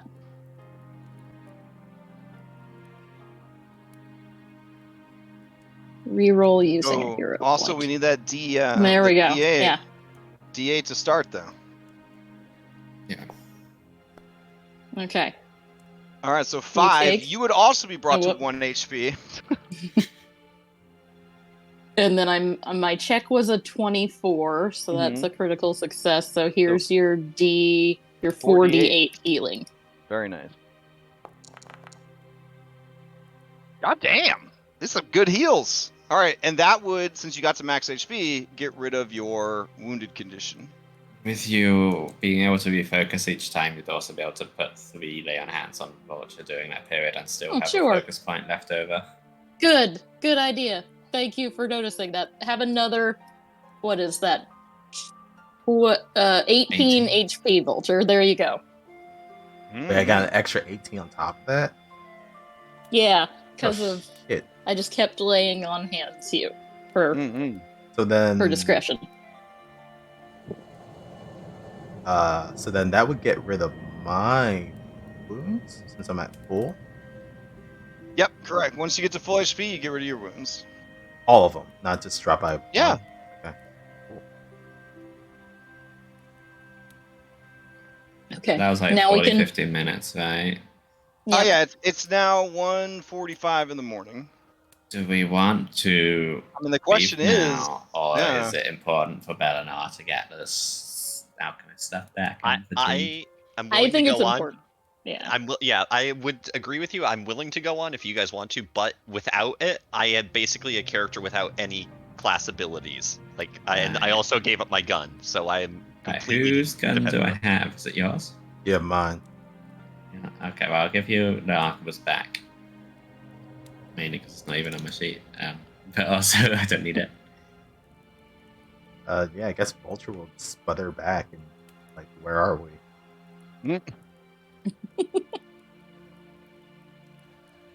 And Stack, I don't know if you want to do something about your encumbered situation, but it is making you clumsy one with all the gear you're carrying.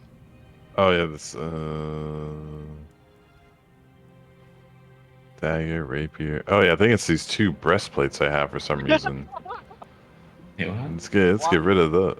Well, you could throw them into the bag of holding if you wanted to. Yeah, it's still in the bag of holding. So if you drag them into the bag of holding, it should remove the bulk that it's calculating. There you go. All right. Now, would any of you goblins be interested in a little gamble? What are you playing? Oh, what do you, I play really anything, but he pulls out the list of approved Pathfinder games and...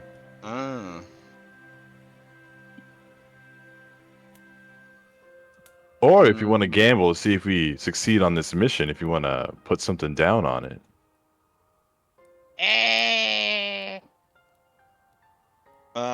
You can go ahead and give me a diplomacy to see if you can convince either of them to play.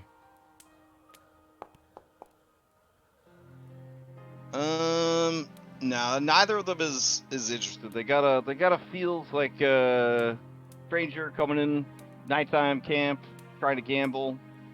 They say, Yeah. We will decline. Oh, shucks. If you really have 2 breastplates, can I have one of them? Because it's better than chainmail. yeah. Sure. So Stack, you could drag from your sheet onto onto theirs. Where are we? Goblin camp. Try to keep up. Goblin camp. Yeah, we made mighty fine friends with these here goblins, and then we're gonna go fight some gnolls for them. Some dastardly mutated gnolls with some alpha female that's been causing them some ruckus. Vulture, I don't know how to tell you this lightly, but you've been out 6 months. Yeah, we try to let them down nicely. Yeah, give me a deception, I guess. I was gonna say, what's what's an insight in this game? Perception? Perception, yeah. I will roll my eyes to give you an advantage to detect I think lies. it would be obvious. There might be like a moment at most of uncertainty. But yeah. I'm not trying to make you actually believe it, but just... with your passive perception of 17, they would meet it, but then you would be like, wait a minute. Yeah. Like, why aren't you in a bed if that's true, for example? Yeah. So in Pathfinder 2, you actually generally never roll opposed rolls. Whoever is initiating does the rolling, and whoever is being acted upon uses their passives. Ah. Yeah. Okay, so I guess the question you guys have to decide is, do you spend 8 hours here getting some sleep so that Belenor can be can get their stuff back, or do you press on? I don't like the idea of Loveless reaching us, mainly because she can like one-shot 3 of us in 1 round. That is my main concern. I feel like we're safe, though. But they said that they're gonna bring lights over, and they have suspicions. They did say that, and the goblins will probably turn us over as soon as like one of them gets one-shotted. Yeah, but how are they gonna get in? I guess they would need like a crane or something, but we broke the crane. I We need a mean, crane to move the crane. she's like one of the police chiefs for the city. So Got resources. If she had the resources and she felt like it was worth it, maybe. Yeah, it might be something that takes them like, I don't know, 8 Oh. hours. As the person who needs rest, what I would suggest, if we're going right back to this bullet and barrel, like if we wanted to like find the thing and then come back to this, I would suggest like we long rest there. Otherwise, like we should probably try to do this without the long rest. And I will try to contribute in some way that is like doing knowledge checks or something. And you have like a gun, right? I don't. I dropped my gun so I could climb the fence. Here's what an I will idea. do. Discretion. Why not, while everyone's getting healed, why don't you roll and gather information from the goblins to see if you could find out where the sewer entrance is? Yeah, okay, that's fitting. We could also maybe buy a gun from the goblins. Yeah, for sure. Yeah, I was gonna ask them if they have ammo. I'm a hobnob after all, so I'm real good at asking things. Is this open to everyone? I forgot. This would be secret because you might get wrong information. Okay. All right. Yeah. So they tell you. Oh, sewers. Yes. They are on the far side of the junkyard. Of course. Past the cube, past Monsi's workshop, past the airship, past the nose, past the fungus, and then you will see sewer entrance. Maybe we should rest before we. The other one says, if you're in a hurry, you can just climb the trash, balance precariously on the top of the trash, and make your way around. But watch out for tetanus. I have the capacity to make anti-plague elixirs. Just, that could help us with tetanus. Just a thought, but I wouldn't want to bank on that. I'm pretty good at balancing, but I don't think everyone else would survive. The goblins inform you proudly that they are vaccinated against tetanus, which is the thing in Pathfinder 2. Yeah, vaccines was an option. I almost took it. The river shiver's coming. We're in the late summer. Yeah. I forgot. But because this is a video game, in order to get permanent immunity, it's like $18,000 to get permanent immunity.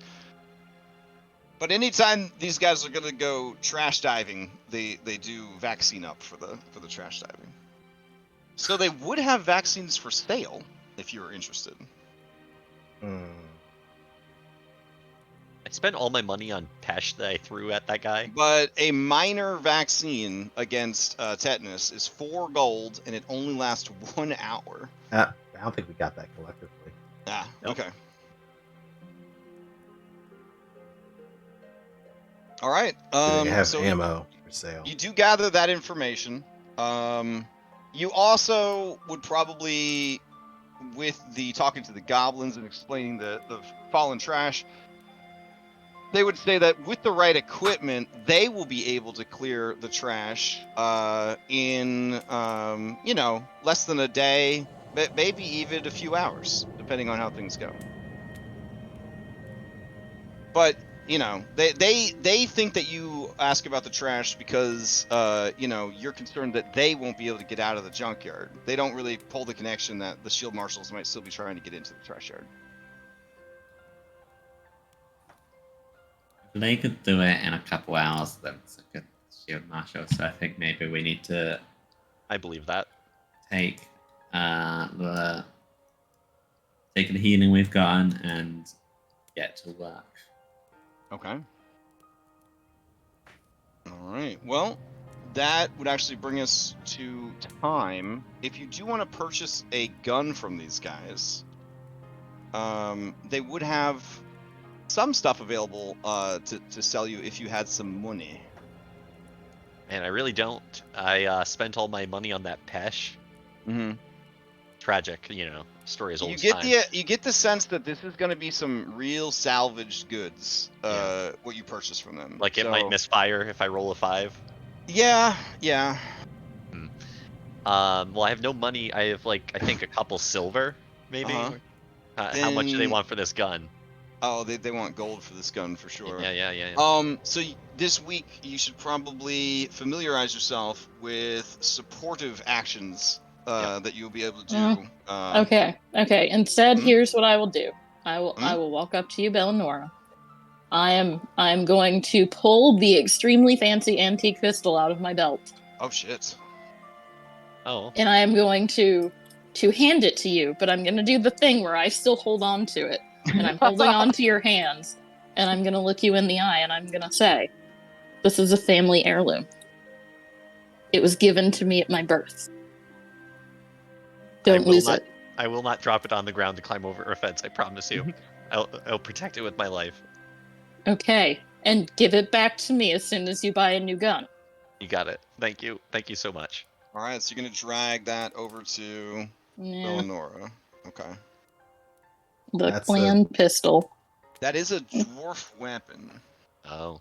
Oh, she might not be able to use it. I don't know. I mean, anybody could try to use it. It's just gonna be, weapon proficiency situation. Yeah. Yeah, is it a martial weapon or is it a Let's see. I'll look it up. Clan pistol.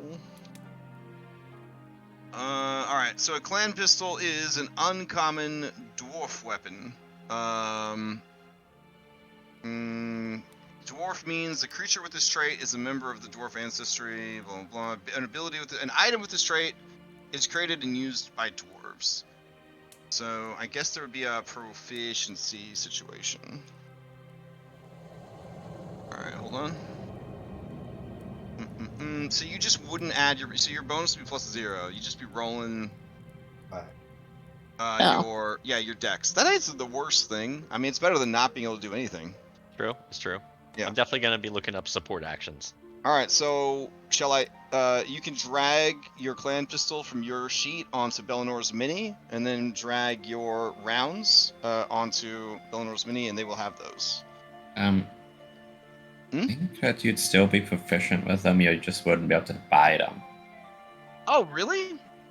I'll check it before next. We can check it for next session. But... Because why else would humans take so many feats to unlock gnome hook hammers or whatever? And they couldn't buy them otherwise, I guess. But that's dumb. Just have your gnome friend buy you one. Yeah.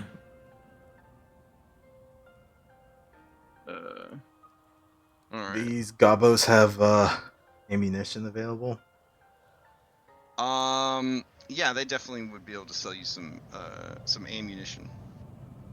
I'm looking for archivist. You get the sense that it's gonna be a little janky, but they definitely have some.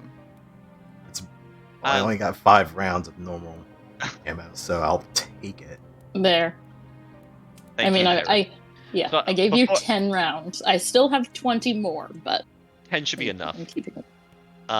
So just one last thought. We do have a bag of holding with a treasure chest in it. Maybe that's not the best thing to pull out in front of goblins. No. But no.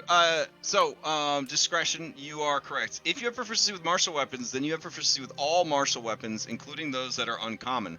The difficulty is getting access to uncommon martial weapons. Those that have the ancestry trait are typically easier to access than those that don't, since there are feats that explicitly grant access to weapons with ancestry traits.